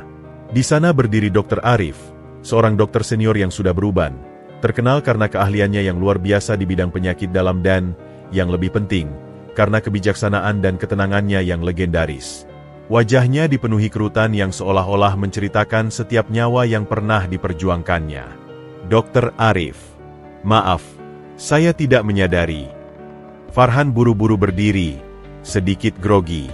"Tenang, Nak, duduklah," ujar Dr. Arif sambil masuk dan duduk di seberangnya. Ia meletakkan termos kopinya di meja. "Boleh saya bergabung? Jaga malam yang panjang lebih baik dihadapi dengan teman bicara." "Tentu saja, dokter," jawab Farhan, masih sedikit gugup. Dr. Arif menuangkan kopi untuk dirinya sendiri dan tanpa diminta, mengisi ulang gelas Farhan. "Kau terlihat seperti sedang berperang dengan sesuatu yang jauh lebih besar daripada diagnosis yang salah hari ini," ujarnya, langsung menohok tanpa basa-basi. Farhan tertegun. Ia memandangi dokter senior itu, dan untuk alasan yang tidak bisa dijelaskannya, ia merasa bisa mempercayainya. Mungkin karena ketenangannya, atau mungkin karena caranya yang tidak menghakimi. "Apakah pernah terasa terlalu berat, dokter?" tanya Farhan akhirnya, suaranya lirih. "Semua penderitaan ini, apakah pernah terasa tidak adil?"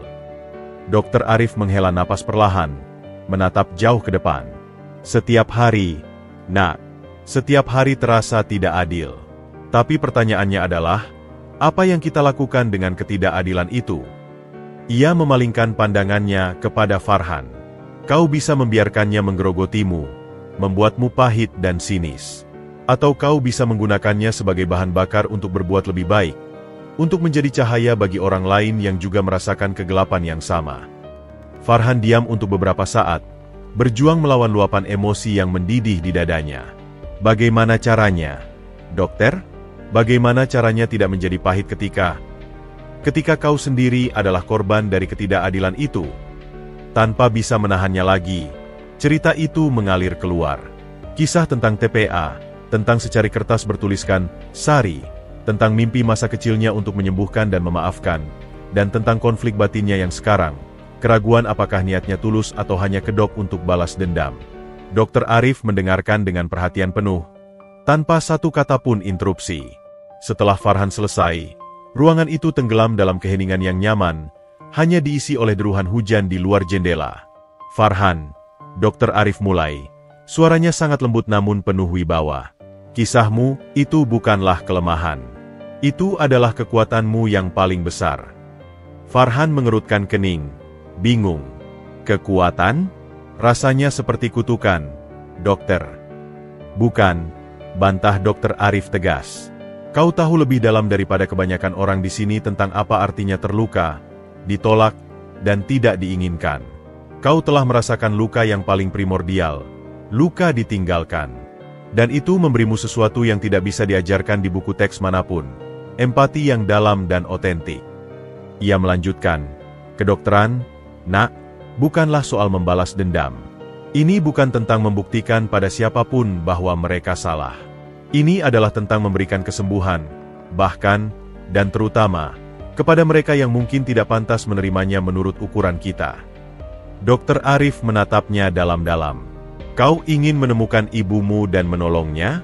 Itu mulia. Tapi kau harus melakukannya dengan tangan yang bersih dari kemarahan dan hati yang bebas dari racun balas dendam. Kalau tidak, yang kau tawarkan bukanlah kesembuhan, melainkan penghinaan yang terselubung.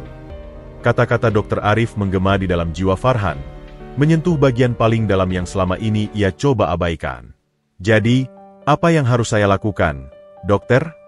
Tanyanya, mencari tuntunan. Lakukan pekerjaanmu.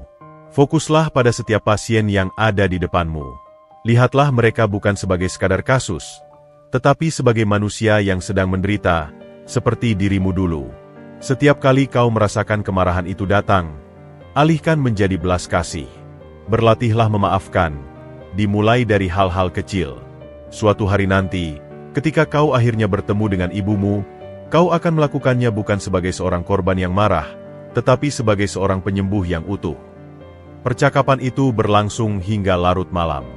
Dr. Arif berbagi cerita tentang kegagalan dan keputusasanya sendiri, tentang pasien-pasien yang tidak bisa diselamatkan, dan tentang bagaimana ia belajar menemukan makna di tengah penderitaan. Ketika Farhan akhirnya berjalan kembali ke kamar pasien untuk melakukan ronde terakhirnya, langkahnya terasa lebih ringan. Pandangannya terhadap pasiennya berubah. Ia tidak lagi melihat mereka sebagai pengingat akan rasa sakitnya, tetapi sebagai kesempatan untuk mempraktikkan pengampunan dan empati yang diajarkan Dr. Arif. Dr. Arif telah memberinya lebih dari sekadar nasihat. Ia telah memberinya sebuah peta navigasi untuk mengarungi laut berbadai di dalam hatinya. Dan untuk pertama kalinya dalam beberapa bulan, Farhan merasa yakin bahwa ia bisa sampai di seberang dengan selamat, bukan dengan membawa amarah, tetapi dengan membawa obor penyembuhan yang telah dipercayakan kepadanya. Seorang mentor telah menemukannya di tengah kegelapan, dan cahaya itu, sekecil apapun, sudah cukup untuk menerangi langkahnya ke depan. Tahun-tahun terakhir kuliah kedokteran berlalu seperti sebuah napas panjang yang penuh dengan perjuangan, pembelajaran, dan pertumbuhan yang mendalam. Farhan tidak hanya berhasil lulus, tetapi ia melakukannya dengan predikat cum laude, sebuah prestasi yang membanggakan yang dirayakan dengan air mata kebahagiaan oleh Pak dan Bu Darwis melalui sambungan video yang tersendat-sendat. Upacara wisuda, meski dihadiri secara virtual oleh orang tuanya, terasa begitu megah dan mengharukan. Sorak-sorai teman seangkatannya bergema di aula, tetapi bagi Farhan, suara yang paling ia tunggu adalah tangis haru Bu Darwis dan teriakan bangga Pak Darwis dari speaker telepon genggamnya. Setelah gelar dokter muda resmi disandang, sebuah fase baru yang kritis dimulai. Pemilihan tempat kerja. Inilah saatnya semua mahasiswa kedokteran berbondong-bondong melamar ke rumah sakit besar di kota metropolitan, mengejar spesialisasi bergengsi, dan merencanakan karir cemerlang dengan gaji tinggi. Suatu malam, di kosnya yang hampir kosong, Farhan melakukan panggilan video dengan orang tuanya. Nak, lihat ini. Tetangga kasih koran. Ada lowongan di RS Columbia di Jakarta. Itu rumah sakit besar, terkenal. Seru Pak Darwis, antusias menunjuk-nunjuk layar. Gajinya pasti bagus. Kau bisa punya kehidupan yang enak di sana. Atau di Surabaya. Nak, RS itu punya program residensi bagus untuk penyakit dalam. Sesuai minatmu, tambah Bu Darwis. Wajahnya bersinar penuh harap. Farhan tersenyum lemah, melihat kegembiraan mereka. Iya, Bu. Bapak, aku sudah lihat lowongan-lowongan itu. Mereka memang bagus. Lalu, kamu sudah apply yang mana? Pasti sudah diterima di banyak tempat. Ya? Tanya Pak Darwis penuh keyakinan. Farhan menarik napas dalam. Ini saatnya. Sebenarnya, aku sudah diterima di satu tempat. Tapi bukan di kota besar. Wajah orang tuanya berubah penuh tanda tanya. Di mana, Nak? Tanya Bu Darwis pelan. Rumah sakit umum daerah di sini, Ibu. Di kota ini. Aku memilih untuk bekerja di sini. Diam. Sungguh-sungguh diam. Bahkan suara desisan kompresor kulkas kosnya terdengar keras. Di sini? Ulang Pak Darwis. Tidak percaya. Maksudmu, di rumah sakit daerah? Yang dekat dengan rumah kita? Ya, Bapak, persisnya. Wajah Bu Darwis berkerut, campur aduk antara kebingungan dan kekecewaan. Tapi, kenapa, Nak?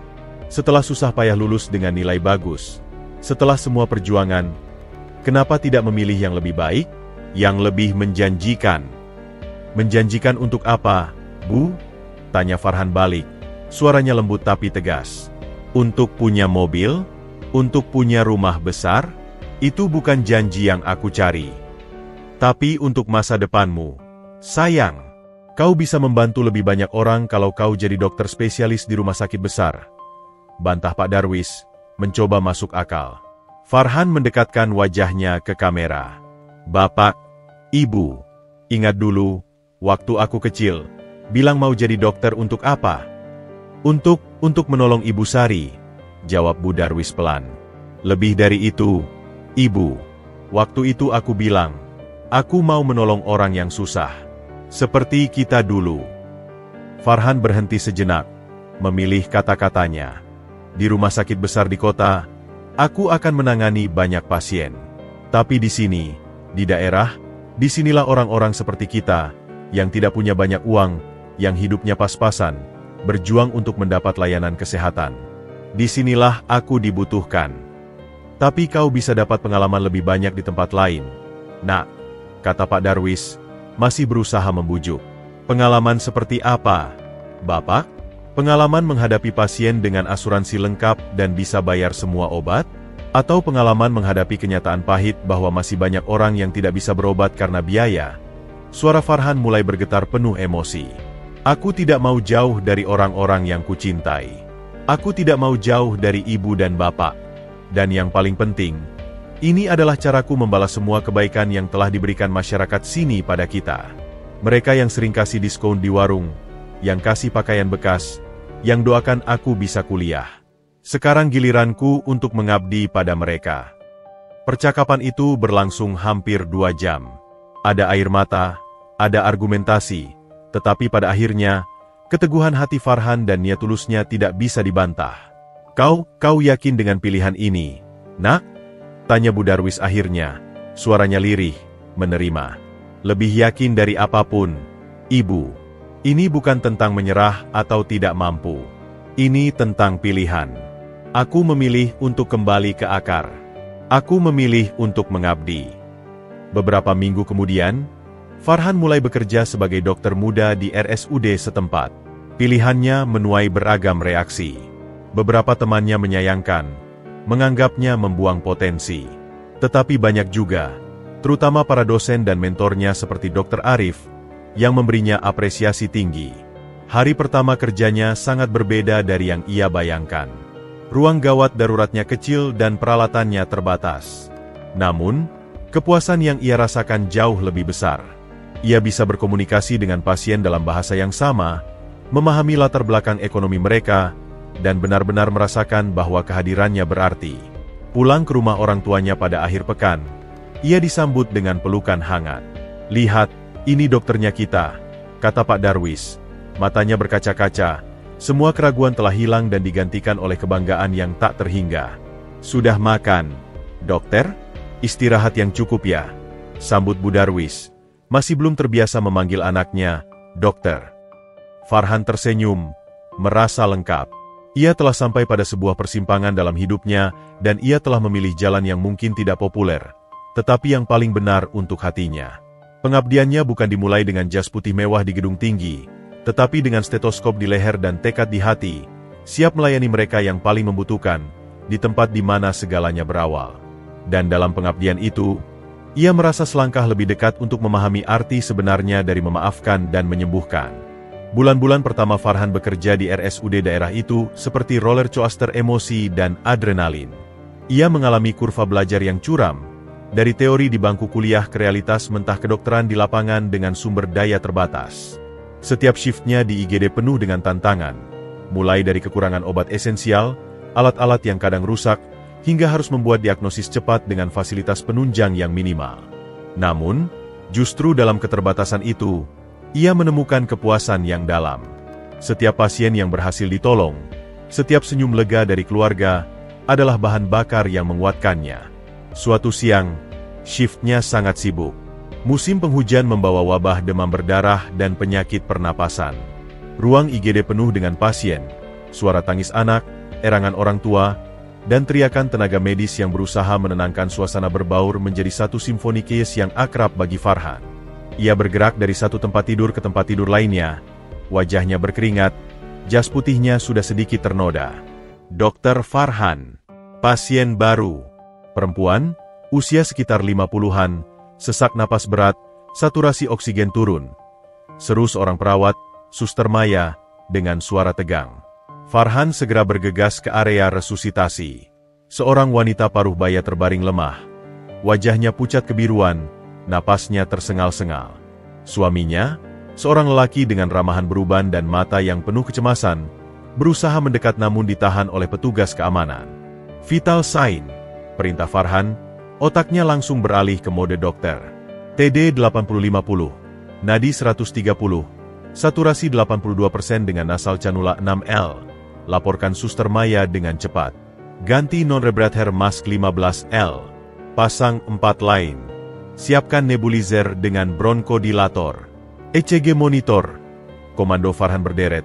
Tangannya sudah memeriksa dada pasien, mendengarkan suara napasnya yang berbunyi wheezing dan ronhi. Kemungkinan eksaserbasi akut POK atau pneumonia berat. "Suster, ambil gas darah arteri dan foto toras portable. Sekarang." Ia bekerja dengan efisien. Setiap gerakannya terlatih. Dalam benaknya, yang ada hanyalah menyelamatkan nyawa di depan matanya. Namun, sesuatu yang samar terasa mengusiknya. Saat ia membuka kelopak mata pasien untuk memeriksa respon pupil, ia melihat sesuatu. Sebuah tahi lalat kecil di sudut mata kiri. Sebuah detail yang begitu familiar. Sebuah gambaran yang sering diceritakan oleh Bu Darwis sejak ia kecil. Dia ada tahi lalat kecil di dekat matanya. Nak, seperti biji wijen. Jantung Farhan berdetak kencang, tetapi ia segera menepisnya. "Fokus, Farhan. Ini bukan saatnya." Gas darah menunjukkan asidosis respiratorik. "Dok," lapor Suster Maya. "Bagus. Kita lanjutkan. Siapkan untuk intubasi jika saturasi tidak membaik dalam 10 menit. Selama 45 menit berikutnya, Farhan dan timnya berjuang mati-matian. Perlahan-lahan, dengan pemberian oksigen di tinggi, nebulizer, dan obat-obatan yang tepat, kondisi pasien mulai stabil. Saturasi oksigennya naik ke 92%, wajahnya yang kebiruan perlahan memerah, dan napasnya tidak lagi tersengal-sengal begitu berat. "Bagus. Pertahankan. Pindah ke HCU, pantau ketat," ucap Farhan akhirnya, menghela napas lega. Ia merasa lelah yang sangat, tetapi puas. Baru setelah keadaan tenang, ia mendekati suami pasien yang masih terlihat syok dan ketakutan. "Dokter, bagaimana istri saya?" tanya pria itu, menggenggam tangan Farhan dengan erat. "Alhamdulillah, kondisi ibu sudah lebih stabil. Kami sudah pindahkan ke ruang perawatan intensif untuk observasi. Ini adalah fase kritis, tetapi kami akan melakukan yang terbaik," jawab Farhan meyakinkan. "Saya Dokter Farhan. Bapak." Saya Ahmad. Istri saya, Sari, kata pria itu. Sari. Nama itu menghantam Farhan seperti pukulan godam. Dadanya terasa sesak, telinganya mendenging. Dunia di sekelilingnya seolah berputar dengan cepat. Tidak mungkin. Ini kebetulan. Pasti hanya kebetulan. Maaf, siapa namanya? Tanya Farhan sekali lagi. Suaranya sedikit bergetar, berharap ia salah dengar. Sari. Dokter. Sari. Dia punya penyakit paru-paru sudah lama, tapi belum pernah separah ini. Wajah Farhan pasti terlihat pucat karena Pak Ahmad bertanya. Dokter, Anda baik-baik saja? Anda terlihat pucat. Farhan buru-buru mengambil napas dalam-dalam, memaksakan dirinya untuk profesional. Iya, baik. Hanya sedikit lelah. Mohon Bapak tunggu di ruang tunggu. Nanti akan kami beri kabar perkembangannya. Ia berbalik dan berjalan cepat menuju kamar kecil, mengunci pintunya. Ia membasuh wajahnya dengan air dingin, mencoba menenangkan diri yang gemetar. Di cermin, ia melihat wajahnya sendiri. Wajah seorang dokter yang baru saja menyelamatkan nyawa, tetapi juga wajah seorang anak yang mungkin baru saja menemukan ibu yang membuangnya. Tenang, Farhan. Tenang, batinnya membisik. Banyak orang yang bernama Sari. Banyak orang yang punya tahi lalat di mata. Ini belum tentu dia. Fokus pada pekerjaanmu. Dia adalah pasienmu, pertama dan terutama. Namun, bisikan lain, lebih dalam dan lebih emosional, menjawab, tapi bagaimana jika ia? Setelah sekian lama, di sini, di tempat ini, dengan cara seperti ini, dia menarik napas panjang, memandangi dirinya sendiri di cermin. Ingatannya melayang pada nasihat Dr. Arif. Lakukan pekerjaanmu. Fokuslah pada setiap pasien yang ada di depanmu. Dia menganggur pada bayangannya sendiri. Ya, itu yang harus dilakukannya. Apapun yang terjadi, apapun yang ia rasakan, Sari di luar sana adalah pasiennya yang kritis. Dan sebagai seorang dokter, tugasnya adalah menyelamatkan nyawanya. Pertanyaan-pertanyaan dan gejolak emosi itu harus ditunda. Dia membuka pintu, kepalanya lebih dingin, hatinya masih berdebar, tetapi tekadnya sudah bulat. Ia akan menjalankan tugasnya. Ia akan menyelamatkan nyonya. Sari. Selanjutnya, biarlah waktu yang menjawab. Pertemuan tak terduga ini telah terjadi, dan sekarang, ia harus menghadapi konsekuensinya, satu langkah pada satu waktu. Setelah menenangkan diri sejenak di kamar kecil, Farhan kembali ke lorong rumah sakit dengan tekad yang dikeraskan. Setiap langkahnya terasa berat, seolah ada beban seberat gajah di pundaknya. Namun, wajahnya yang ia paksakan tetap netral, profesional. Ia adalah Dr. Farhan, dan di hadapannya ada seorang pasien yang membutuhkan pertolongannya, terlepas dari siapa dia mungkin adanya. Ia menuju ke ruang High Care Unit, HCU. Melalui kaca, ia bisa melihat wanita bernama Sari itu terbaring lemah. Selang oksigen masih terpasang di hidungnya. Monitor di samping tempat tidurnya menunjukkan tanda-tanda vital yang masih lemah tetapi stabil. Wajahnya yang pucat tampak tenang dalam tidurnya yang dipengaruhi obat. Farhan berdiri di sana untuk beberapa saat. Matanya menyelidiki setiap detail wajah wanita itu. Tahi lalat di sudut matanya, bentuk alisnya, garis hidungnya. Ia mencoba mencari kemiripan, sesuatu yang bisa mengkonfirmasi atau menyangkal kecurigaannya. Hatinya berdebar kencang, sebuah campuran antara harapan, ketakutan, dan kemarahan yang lama terpendam. Bagaimana kondisinya, Dok? Suara Pak Ahmad memecah konsentrasinya. Pria itu telah mendekat, matanya masih penuh kecemasan. Farhan menoleh, mengambil napas dalam-dalam. Stabil untuk saat ini, Pak. Tapi kita harus pantau ketat 24 jam ke depan. Ini adalah fase yang sangat kritis. Ia memandangi Pak Ahmad. Pria itu terlihat lebih tua dari usianya. Wajahnya dihiasi garis-garis kelelahan dan kekhawatiran. Tangannya yang kasar dan berkapalan mencerminkan kehidupan yang penuh kerja keras. Terima kasih, dokter. Terima kasih sudah menyelamatkan nyawa istri saya. Ucap Pak Ahmad, suaranya serak. Mari kita bicara sebentar, Pak. Ajak Farhan, menuntun pria itu ke sebuah ruang konsultasi kecil yang sepi. Saya perlu tahu riwayat kesehatan Ibu Sari secara lengkap. Apakah dia sudah lama menderita Po? Ada penyakit lain? Dan mungkin ada faktor pemicu yang membuatnya kambuh parah seperti ini. Pak Ahmad menghela napas berat. Kedua tangannya meremas-remas di pangkuannya. Sari, dia memang punya penyakit paru sejak muda. Dulu dia sering batuk-batuk. Tapi akhir-akhir ini semakin parah. Mungkin karena beban pikiran. Beban pikiran? Tanya Farhan, mencoba tetap bersikap klinis. Ya, dokter. Pak Ahmad menunduk, seolah malu. Hidup kami tidak mudah. Saya cuma tukang sol sepatu. Penghasilan pas-pasan. Dan Sari, dia punya masa lalu yang berat. Sesuatu yang selalu dia pendam dan membuatnya sering sedih sendiri. Farhan merasa tenggorokannya kering. Masa lalu seperti apa, Pak Ahmad? Tanyanya, berusaha membuat suaranya tetap datar. Pak Ahmad mengangkat wajahnya. Matanya berkaca-kaca. Sari, dia bukan orang sini. Dia datang ke kota ini hampir 18 tahun yang lalu. Sendirian, dalam keadaan hamil. Farhan menahan napas. Dia tidak pernah cerita detailnya. Tapi yang saya tahu, dia melarikan diri dari keluarganya. Lalu dia melahirkan seorang bayi laki-laki. Suara Pak Ahmad bergetar. Dia tidak punya apa-apa, dokter. Tidak punya uang, tidak punya tempat tinggal. Dia. Pria itu tidak sanggup melanjutkan. Kepalanya tertunduk lagi, bahunya bergetar. Farhan duduk membeku. Setiap kata seperti pukulan palu godam di kepalanya. Hamil. Melarikan diri. Bayi laki-laki, semua potongan puzzle itu mulai menyatu, membentuk gambaran yang semakin jelas dan semakin menyakitkan.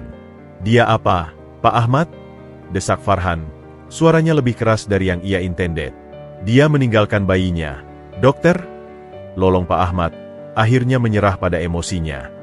Dia membuang anaknya di tempat pembuangan sampah karena dia takut, putus asa, dan tidak tahu harus berbuat apa. Dan itu menghantuinya setiap hari selama ini. Dia tidak pernah memaafkan dirinya sendiri.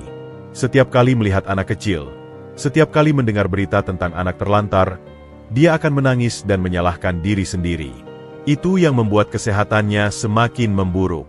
Rasa bersalah itu menggerogotinya dari dalam. Dokter. Ruangan itu menjadi sunyi. Hanya terdengar isakan terseduh-seduh Pak Ahmad. Farhan merasa seluruh udara di paru-parunya menghilang. Dunia berputar dengan cepat. Tidak ada keraguan lagi. Wanita yang terbaring lemah di ruang HCU itu adalah ibunya. Ibu kandungnya. Dan suaminya, tanpa menyadari, telah mengungkapkan seluruh rahasia yang selama ini ia cari. Dan nama bayi itu? Tanya Farhan akhirnya. Suaranya hampir seperti bisikan, berusaha mati-matian untuk tidak membuyarkan konsentrasinya. Pak Ahmad menggeleng, masih terisak. Sari tidak pernah memberi nama. Tapi dia selalu bilang, kalau saja dia bisa merawatnya, dia akan memanggilnya Farhan. Karena dia berharap anaknya akan membawa kebahagiaan. Ia mengangkat wajahnya, penuh air mata. Itu nama yang indah, bukan? Sama dengan nama Anda, dokter. Farhan. Kebahagiaan. Saat itu, segalanya menjadi jelas. Namanya bukanlah pemberian dari orang tua angkatnya semata. Itu adalah nama yang diberikan oleh ibu kandungnya. Nama yang dipilih dengan penuh harap, sebelum keputusasaan memaksanya untuk melakukan hal yang tak terpuji. Farhan berdiri, kakinya terasa seperti jeli. Terima kasih informasinya, Pak Ahmad. Ini sangat membantu kami untuk memahami kondisi Ibu Sari secara keseluruhan. Ia berusaha keras untuk terdengar normal. Saya akan periksa lagi kondisi ibu. Silakan tunggu di ruang tunggu. Ia berbalik dan meninggalkan ruangan, meninggalkan Pak Ahmad yang masih hancur. Di lorong yang sepi, Farhan bersandar ke dinding, tangannya menutupi wajahnya. Napasnya terengah-engah.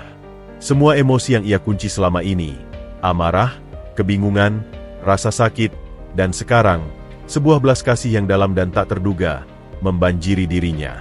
Ibu kandungnya tidaklah jahat. Dia adalah seorang wanita yang terjebak, putus asa, dan korban dari keadaan. Dan selama ini, dia telah menyiksa dirinya sendiri dengan penyesalan yang dalam. Petunjuk telah terungkap. Kebenaran telah terbuka. Dan sekarang, Farhan harus memutuskan apa yang harus dilakukannya dengan kebenaran itu. Dia berdiri di persimpangan antara masa lalu dan masa kini, antara rasa sakit dan pengampunan, antara seorang anak yang ditinggalkan dan seorang dokter yang bersumpah untuk menyembuhkan. Beberapa jam berlalu sejak percakapan yang mengguncang dengan Pak Ahmad. Farhan berusaha fokus pada tugasnya, memeriksa pasien lain, menulis laporan, tetapi pikirannya terus-menerus melayang ke ruang HCU. Setiap kali ia melewati ruangan itu, dadanya terasa sesak. Ia melihat wanita bernama Sari itu, wanita yang memberinya kehidupan, lalu mengambilnya kembali, dan sekarang, secara tak terduga, kehidupan mereka kembali bertaut dalam sebuah ruang rumah sakit. Akhirnya, setelah shiftnya secara resmi berakhir dan ia telah menyerahkan tugas kepada dokter jaga malam, Farhan memutuskan untuk tidak pulang. Ia tahu ia tidak akan bisa tidur, tidak akan bisa beristirahat sebelum menyelesaikan ini. Dengan jantung berdebar kencang, ia menuju ke ruang HCU. Kondisi Ibu Sari sudah membaik cukup untuk dilepas dari monitor intensif dan dipindahkan ke ruang perawatan biasa. Itu adalah kabar baik, setidaknya secara medis. Dia mengetuk pintu kamarnya dengan lembut sebelum masuk. Pak Ahmad duduk di samping tempat tidur, memegangi tangan istrinya yang masih lemah. Ibu Sari tampak lebih sadar, matanya setengah terbuka, meski masih berkabut oleh obat-obatan dan kelemahan. Dokter Farhan, sapa Pak Ahmad, berdiri. Dia sudah lebih sadar. Dokter, sudah bisa bicara sedikit. Bagus, jawab Farhan, suaranya sedikit serak. Ia mendekati tempat tidur, stetoskop masih tergantung di lehernya seperti perisai profesionalisme. Saya perlu memeriksa kondisi ibu lagi. Dia melakukan pemeriksaan rutin, mendengarkan jantung dan paru-paru, memeriksa respons pupil. Ibu Sari patuh. Matanya mengikuti gerakannya dengan lemah. Dalam jarak sedekat ini, Farhan bisa melihat lebih jelas setiap detail wajahnya. Ada sesuatu yang tidak terbantahkan. Bentuk mata mereka sama, lekuk hidungnya memiliki kemiripan yang tak bisa disangkal. Sebuah pengakuan diam-diam dari genetika. Setelah selesai, Farhan berbalik ke Pak Ahmad. Pak, boleh saya bicara berdua dengan Ibu Sari sebentar? Ini penting untuk evaluasi psikologisnya terkait kondisi ini. Pak Ahmad mengangguk, sedikit bingung, tetapi percaya. Tentu, dokter. Saya tunggu di luar. Ketika pintu tertutup, meninggalkan Farhan dan Ibu Sari sendirian, suasana menjadi sangat tegang. Hanya terdengar bunyi beep monitor dan desisan oksigen. Farhan menarik sebuah kursi dan duduk di samping tempat tidur. Ia menatap wanita itu, yang kini membalas tatapannya dengan penuh pertanyaan. Ibu Sari, mulanya Farhan, suaranya rendah namun jelas. Perkenalkan, saya Dokter Farhan. Saya dokter yang menangani ibu. Terima kasih, dokter, bisik Ibu Sari, suaranya parau dan lemah. Ibu, untuk perawatan yang optimal, saya perlu tahu lebih banyak tentang ibu, tentang sejarah kesehatan ibu, dan mungkin tentang beban pikiran yang selama ini ibu pendam. Farhan berhenti, mengambil napas. Pak Ahmad bercerita sedikit pada saya. Wajah Ibu Sari berubah, matanya menunjukkan ketakutan. Ahmad, cerita apa? Tentang masa lalu ibu, tentang bayi yang ibu tinggalkan.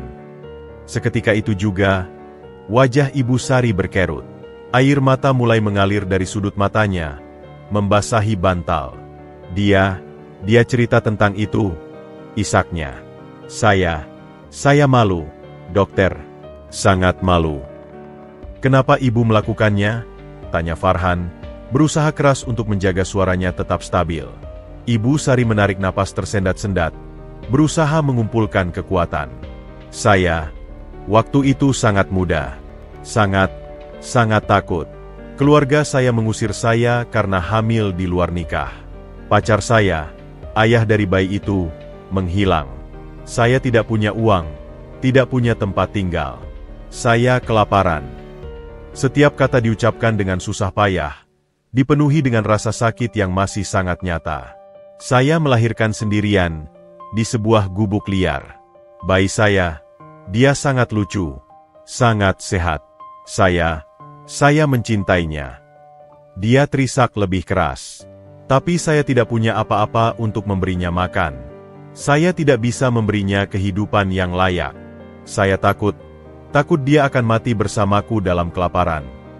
Tangisnya pecah, menyayat hati. Jadi saya memutuskan untuk meninggalkannya di tempat yang saya pikir. Mungkin akan ada orang baik yang menemukannya, yang bisa memberinya kehidupan yang lebih baik dari yang bisa saya beri. Itu adalah keputusan yang paling menyakitkan dalam hidup saya. Saya tidak pernah memaafkan diri sendiri untuk itu. Tidak pernah. Farhan duduk membeku, mendengarkan setiap kata yang keluar dari mulut wanita itu. Kemarahannya, yang selama ini ia pelihara, mulai retak dan hancur, digantikan oleh sebuah kesedihan yang sangat dalam dan memahami. Ia melihat bukan lagi seorang monster yang tega membuang anaknya, tetapi seorang gadis muda yang terjebak, ketakutan, dan putus asa, yang melakukan apa yang menurutnya terbaik pada saat itu, betapapun kelirunya. Dan, nama bayi itu? Tanya Farhan, suaranya bergetar, tidak bisa lagi menyembunyikan emosinya. Ibu Sari memandangnya, matanya penuh air mata dan kebingungan. Mengapa dokter ini begitu tertarik dengan detail ini? Saya tidak memberinya nama resmi. Tapi, di dalam hati, saya memanggilnya Farhan, karena dia adalah harapan satu-satunya untuk kebahagiaan saya. Dia mengucapkan nama itu dengan penuh kerinduan dan penyesalan yang mendalam. Saat itulah Farhan tidak bisa menahannya lagi. Air mata yang selama ini ia tahan akhirnya meleleh. Dia menundukkan kepalanya, bahunya bergetar. Dokter, ada apa? Tanya Ibu Sari, khawatir. Farhan mengangkat wajahnya. Matanya yang basah menatap langsung ke mata wanita di depannya. Ibu, katanya, suaranya pecah dan penuh dengan emosi yang tertahan selama puluhan tahun. Ibu Sari, ibu tidak perlu mencari Farhan lagi. Ibu Sari membeku, matanya membesar, perlahan mulai menyadari sesuatu. Ia melihat lebih dalam pada wajah dokter muda di depannya.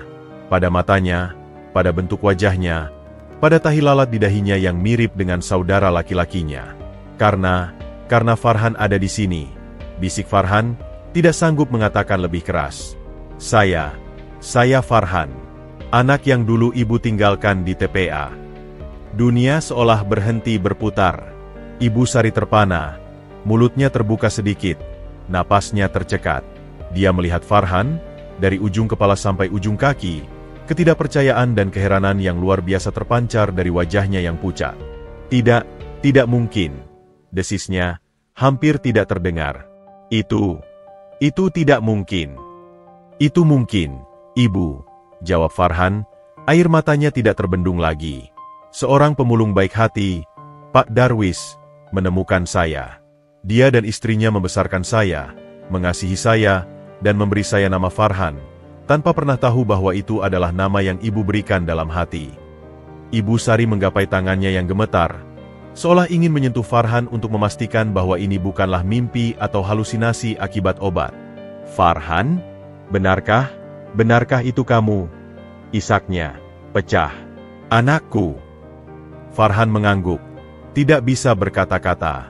Ia membiarkan tangan wanita itu menyentuh pipinya, sebuah sentuhan yang ia tidak pernah bayangkan akan terjadi. Maafkan ibu, nak, maafkan ibu. Lolong Ibu Sari, menarik Farhan ke dalam pelukannya yang lemah. Ibu salah. Ibu menyesal setiap hari. Ibu tidak layak. Farhan membiarkan dirinya dipeluk. Tubuhnya gemetar. Sudah, Ibu. Sudah, bisiknya. Suaranya tersendat. Saya di sini sekarang. Dan saya tidak ke sini untuk menghakimi. Saya ke sini sebagai dokter. Tugas saya adalah menyembuhkan ibu. Pengakuan itu telah terjadi. Kebenaran telah terbongkar. Di dalam kamar rumah sakit yang sederhana, seorang ibu dan anak yang terpisah oleh waktu dan keputusasaan, akhirnya bertemu kembali. Rasa sakit dan penyesalan bertemu dengan pengampunan dan pengertian. Dan untuk pertama kalinya dalam hidupnya, Farhan merasa sebuah bagian yang hilang dari jiwanya, akhirnya kembali ke tempatnya. Pelukan yang emosional antara Farhan dan Ibu Sari akhirnya terpaksa diinterupsi oleh seorang perawat yang masuk untuk memeriksa tanda-tanda vital. Farhan, dengan wajah masih basah oleh air mata, buru-buru menyusun kembali dirinya. Ia adalah dokter di sini, dan pasiennya masih dalam kondisi kritis. Saya harus periksa pasien lain, Ibu, katanya pada Ibu Sari, suaranya masih bergetar. Kita akan bicara lagi nanti. Ibu Sari hanya bisa mengangguk. Tangannya masih menggenggam erat tangan Farhan, takut jika dilepas, ia akan menghilang lagi. Jangan pergi terlalu lama, nak, bisiknya, penuh harap dan ketakutan. Farhan melepaskan genggamannya dan berbalik, meninggalkan kamar. Begitu pintu tertutup, ia berjalan cepat menyusuri lorong, tidak benar-benar tahu kemana tujuannya. Tubuhnya gemetar, pikirannya berputar kencang. Pengakuan itu, pelukan itu, telah membuka pintu air bah emosi yang selama ini ia kunci rapat-rapat. Ia sampai di ruang on-call yang kosong, mengunci pintunya, dan kemudian membiarkan dirinya jatuh ke lantai, bersandar di pintu. Dan di sana, dalam kesendirian, semua emosi yang ia tahan selama percakapan itu meledak. Dia meminta maaf. Dia menyesal. Tapi kenapa? Kenapa baru sekarang? Kenapa harus setelah sekian tahun? Kenapa harus dalam keadaan seperti ini? Kemarahan yang lama terpendam, yang ia kira telah ia maafkan, tiba-tiba menyala dengan dahsyat. Ia marah pada Ibu Sari karena telah membuangnya.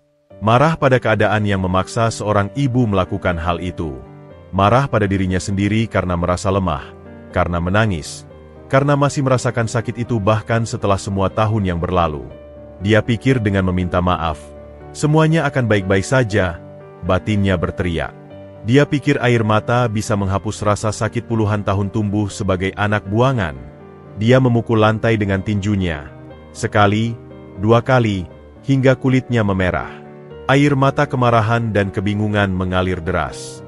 Ia adalah Dr. Farhan, seorang profesional. Tetapi dalam ruangan ini, ia hanyalah seorang anak lelaki yang terluka, yang akhirnya bertemu dengan sumber lukanya. Tiba-tiba, telepon genggamnya bergetar. Itu adalah Bu Darwis. Melihat nama itu di layar seperti tamparan. Ia mengingatkan dirinya pada kasih sayang tanpa syarat yang ia terima, pada pelukan yang selalu menenangkan, pada pelajaran untuk memaafkan. Dia mengambil napas dalam-dalam yang tersendat dan menjawil telepon. Ibu. Suaranya serak. Farhan? Nak, suaramu kenapa? Kamu baik-baik saja? Tanya Bu Darwis. Langsung siaga. Ibu, aku menemukannya. Menemukan siapa? Sayang. Ibu Sari. Ibuku. Dia ada di sini. Di rumah sakit ini. Aku yang menanganinya. Diam panjang di seberang telepon. Lalu, astagfirullah. Benarkah? Nak? Bagaimana? Bagaimana dia? Sakit. Parah. Dan aku sudah bicara padanya. Dia meminta maaf. Suara Farhan pecah lagi. Tapi ibu, aku marah. Aku sangat marah padanya. Aku tidak seharusnya merasa seperti ini. Aku sudah memaafkannya. Kan? Katanya aku sudah memaafkannya. Bu Darwis mendengarkan dengan sabar, membiarkan anaknya meluapkan semua emosinya. Farhan, sayang. Mendengar ceritanya dan benar-benar menghadapinya adalah dua hal yang sangat berbeda. Marah itu wajar. Sangat wajar. Jangan menyalahkan dirimu untuk itu. Tapi ibu dan bapak yang mengajarkanku untuk memaafkan. Dan memaafkan itu sebuah proses. Nah, bukan saklar yang bisa dinyalakan dan dimatikan. Kau boleh marah. Kau boleh sedih. Rasakan itu. Jangan dipendam. Aku tidak tahu harus bagaimana, ibu. Aku melihatnya, lemah dan sakit, dan di satu sisi aku ingin memeluknya, tapi di sisi lain aku ingin berteriak padanya, menanyakan kenapa dia tega melakukan itu. Lolong Farhan, frustasi. Farhan, dengarkan ibu. Suara Bu Darwis lembut namun tegas. Kau sekarang bukan hanya anaknya. Kau adalah dokternya. Fokuslah pada itu dulu. Tugasmu adalah menyembuhkannya. Urusan perasaan, urusan maaf-memaafkan, itu bisa belakangan. Yang penting sekarang, nyawanya.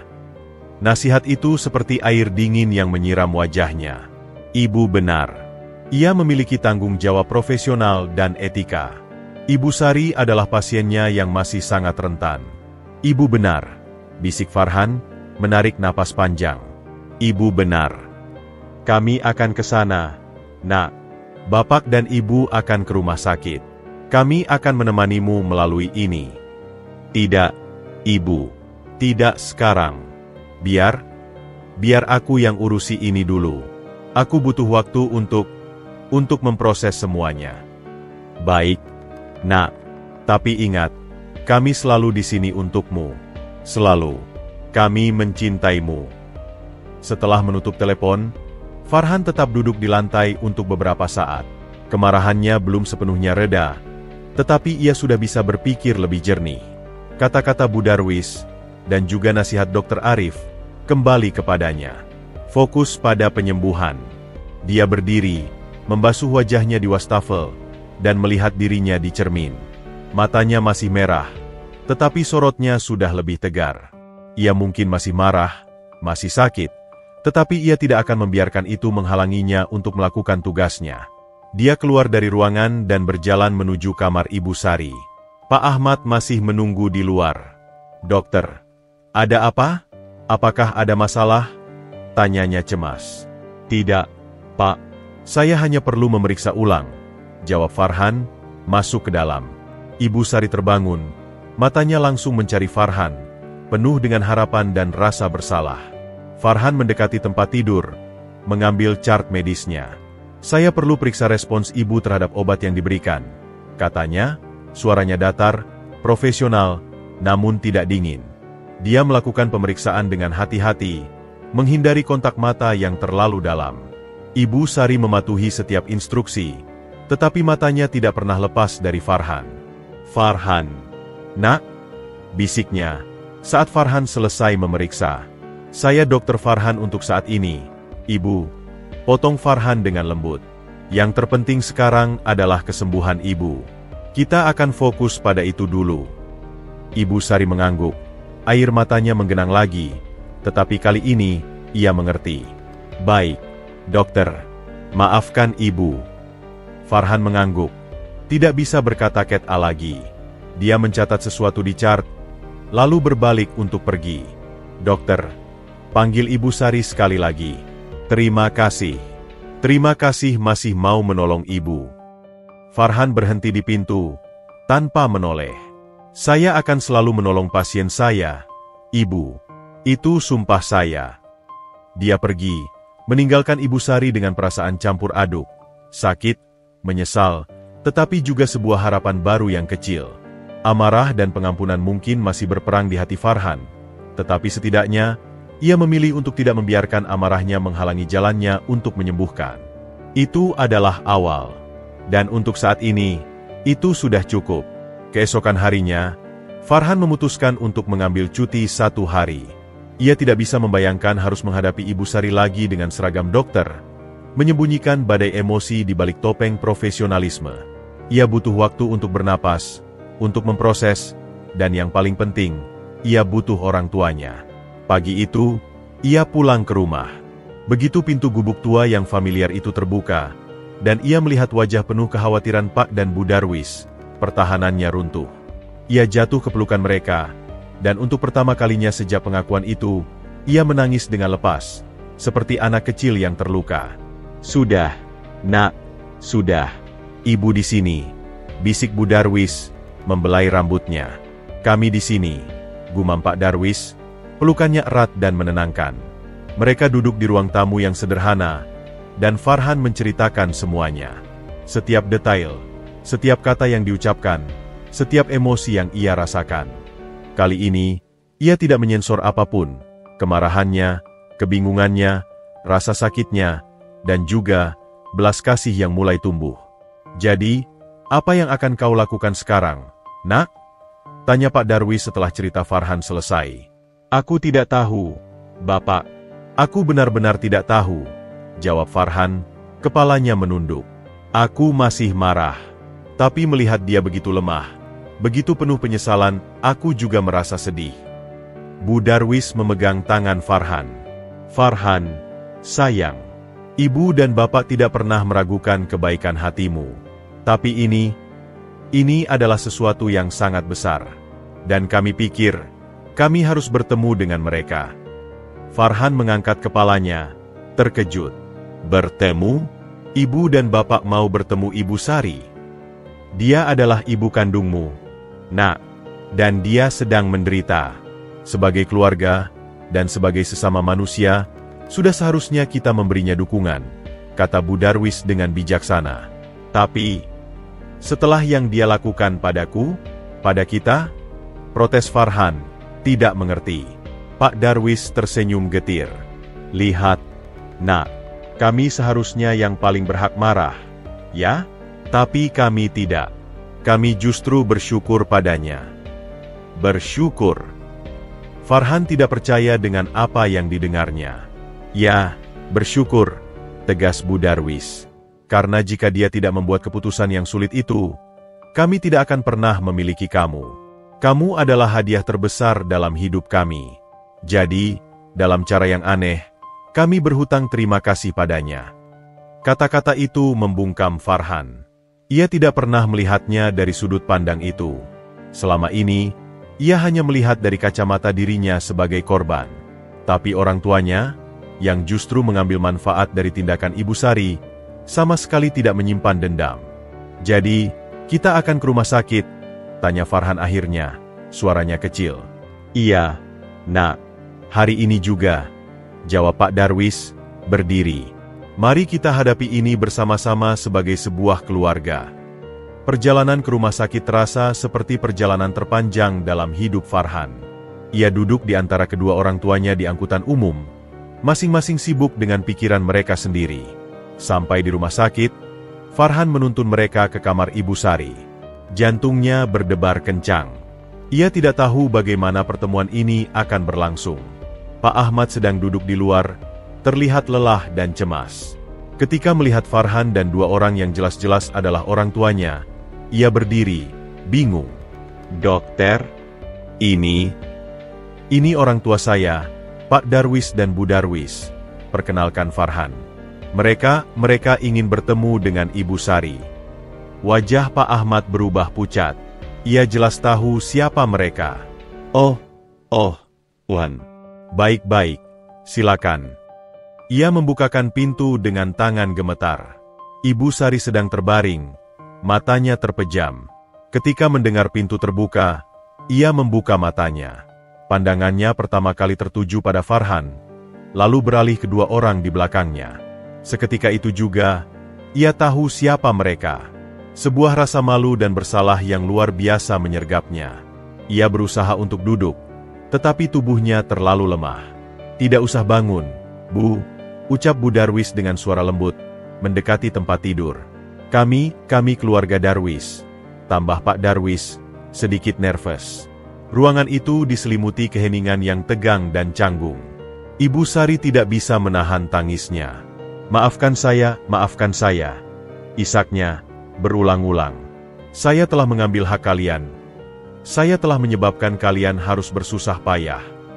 Bu Darwis duduk di tepi tempat tidur, mengambil tangan Ibu Sari yang kurus. Tidak, Bu Sari. Justru kami yang harus berterima kasih. Ibu Sari tertegun. Matanya penuh pertanyaan. Terima kasih. Iya, sambung Pak Darwis. Karena keputusan ibu yang sulit itu, kami diberi kesempatan untuk membesarkan Farhan. Dia adalah anak yang luar biasa, kebanggaan kami. Dan itu semua tidak akan terjadi tanpa ibu. Ibu Sari memandangi mereka, tidak percaya dengan apa yang didengarnya. Alih-alih kemarahan dan penghinaan, yang ia terima adalah pengertian dan terima kasih. Tapi, saya membuangnya seperti sampah, bisiknya, hancur. Kami tidak memandangnya seperti itu, jawab Bu Darwis, matanya juga berkaca-kaca. Kami memandangnya sebagai sebuah penyerahan. Ibu menyerahkan sebuah harta berharga, dan dengan caranya, Allah mempercayakan harta itu pada kami untuk dijaga dan disayangi. Farhan berdiri di dekat pintu, menyaksikan percakapan itu dengan hati yang bergejolak. Ia melihat bagaimana orang tuanya, dengan hati yang begitu lapang, tidak hanya memaafkan, tetapi juga menghormati perjuangan Ibu Sari. Dia bercerita tentang ibu dan bapak, ucap Ibu Sari, memandang Farhan. Tentang bagaimana ibu dan bapak menyayanginya. Itu menghibur saya di saat-saat paling gelap. Mengetahui bahwa dia tumbuh dengan baik dan penuh cinta. Dan sekarang, sambung Bu Darwis, masih menggenggam tangan Ibu Sari. Kondisi ibu tidak baik. Izinkan kami untuk membantu. Izinkan kami untuk mendukung ibu. Kita semua adalah bagian dari hidup Farhan. Mari kita menjadi keluarga untuknya. Tawaran itu begitu tulus, begitu tidak terduga, sehingga Ibu Sari dan Pak Ahmad hanya bisa terpana. Air mata mengalir deras di pipi Ibu Sari, tetapi kali ini, bukan air mata penyesalan, melainkan air mata kelegaan dan syukur. Kami tidak layak, bisik Pak Ahmad, yang selama ini diam. Tidak ada yang tidak layak untuk kebaikan, Pak Ahmad, balas Pak Darwis. Yang penting sekarang adalah kesembuhan Ibu Sari. Dan kita akan melalui ini bersama. Farhan akhirnya mendekat. Ia melihat orang tuanya, lalu melihat Ibu Sari dan Pak Ahmad. Dalam ruangan itu, ia melihat bukan dua keluarga yang terpisah, tetapi sebuah jaringan yang terhubung oleh kisahnya. Sebuah kisah yang dimulai dengan tragedi, tetapi memiliki potensi untuk diakhiri dengan pengampunan dan rekonsiliasi. Ibu perlu istirahat sekarang, kata Farhan, suaranya lebih tenang dari sebelumnya. Tapi, besok saya akan datang lagi. Kita semua. Ibu Sari mengangguk. Sebuah senyum kecil yang lembut muncul di bibirnya untuk pertama kalinya sejak masuk rumah sakit. Terima kasih, bisiknya, bukan hanya pada Farhan, tetapi pada semua orang di ruangan itu. Mereka meninggalkan kamar, meninggalkan Ibu Sari dengan perasaan yang jauh lebih ringan. Di lorong, Farhan memeluk Pak dan Bu Darwis erat-erat. Terima kasih, bisiknya. Kalian mengajarkanku arti memaafkan yang sesungguhnya. Reuni keluarga itu mungkin tidak konvensional, penuh dengan air mata dan keheningan yang canggung. Tetapi itu adalah sebuah awal. Awal dari sebuah hubungan baru yang dibangun bukan di atas darah, tetapi di atas pengertian, pengampunan, dan cinta yang lebih besar dari rasa sakit masa lalu. Beberapa tahun telah berlalu sejak pertemuan yang mengubah hidup semua orang di ruang rumah sakit itu. Suasana di sebuah ruang konferensi sebuah hotel sederhana dipenuhi oleh gemuruh suara dan senyum-senyum bahagia. Hari ini adalah hari yang istimewa. Sebuah yayasan amal baru, Yayasan Farhan, resmi diluncurkan. Yayasan ini didedikasikan untuk membantu anak-anak terlantar dan keluarga kurang mampu mengakses pendidikan dan layanan kesehatan. Di atas panggung, berdiri seorang pria tampan dengan jas yang rapi. Dialah Dr. Farhan. Wajahnya memancarkan ketenangan dan kebaikan yang dalam. Matanya yang dulu dipenuhi keraguan dan kemarahan, kini bersinar dengan keyakinan dan tujuan yang jelas. Terima kasih telah hadir pada siang hari ini, ucap Farhan, suaranya lantang dan penuh wibawa. Hidup kita bukan ditentukan oleh bagaimana kita mulai, tetapi oleh bagaimana kita memilih untuk mengakhirinya. Sorot matanya menyapu hadirin, berhenti sejenak pada beberapa orang yang sangat spesial di barisan paling depan. Di sana, duduk Pak dan Bu Darwis. Pak Darwis masih tampak perkasa meski rambutnya telah memutih seluruhnya. Bu Darwis duduk di sampingnya, memakai kebaya sederhana yang rapi, matanya yang berbinar tidak lepas dari anak yang dibanggakannya. Mereka tidak lagi tinggal di gubuk reyek. Farhan telah membelikan mereka rumah kecil yang nyaman, tetapi sikap rendah hati dan rasa syukur mereka tetap tidak berubah. Di sebelah mereka, duduk Ibu Sari dan Pak Ahmad. Perubahan pada Ibu Sari sangat mencolok. Wajahnya yang dulu pucat dan lesu kini bersemu sehat. Penyakit parunya masih perlu perawatan, tetapi sudah jauh lebih terkendali. Yang paling mencolok adalah cahaya di matanya.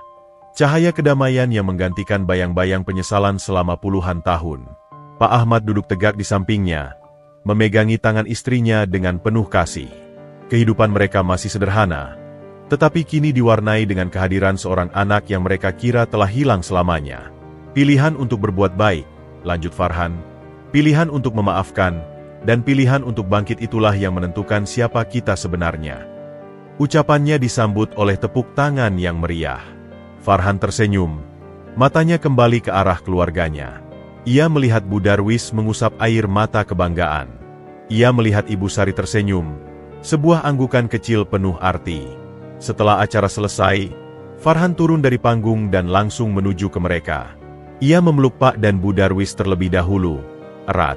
"Kami sangat bangga padamu, Nak," bisik Bu Darwis. "Semua ini berkat Ibu dan Bapak," jawab Farhan. Kemudian, ia berpaling kepada Ibu Sari dan Pak Ahmad.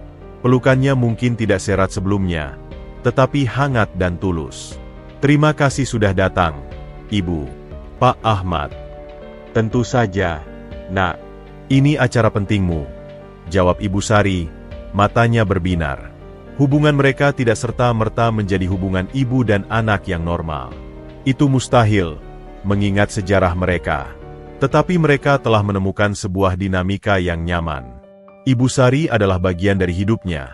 Sebuah hubungan yang dibangun di atas fondasi pengampunan dan pengertian, bukan ikatan darah atau pengasuhan. Farhan mengunjungi mereka secara teratur, memastikan kesehatan Ibu Sari, dan membantu sebisanya. Itu adalah sebuah bentuk bakti yang lahir dari pilihan, bukan kewajiban.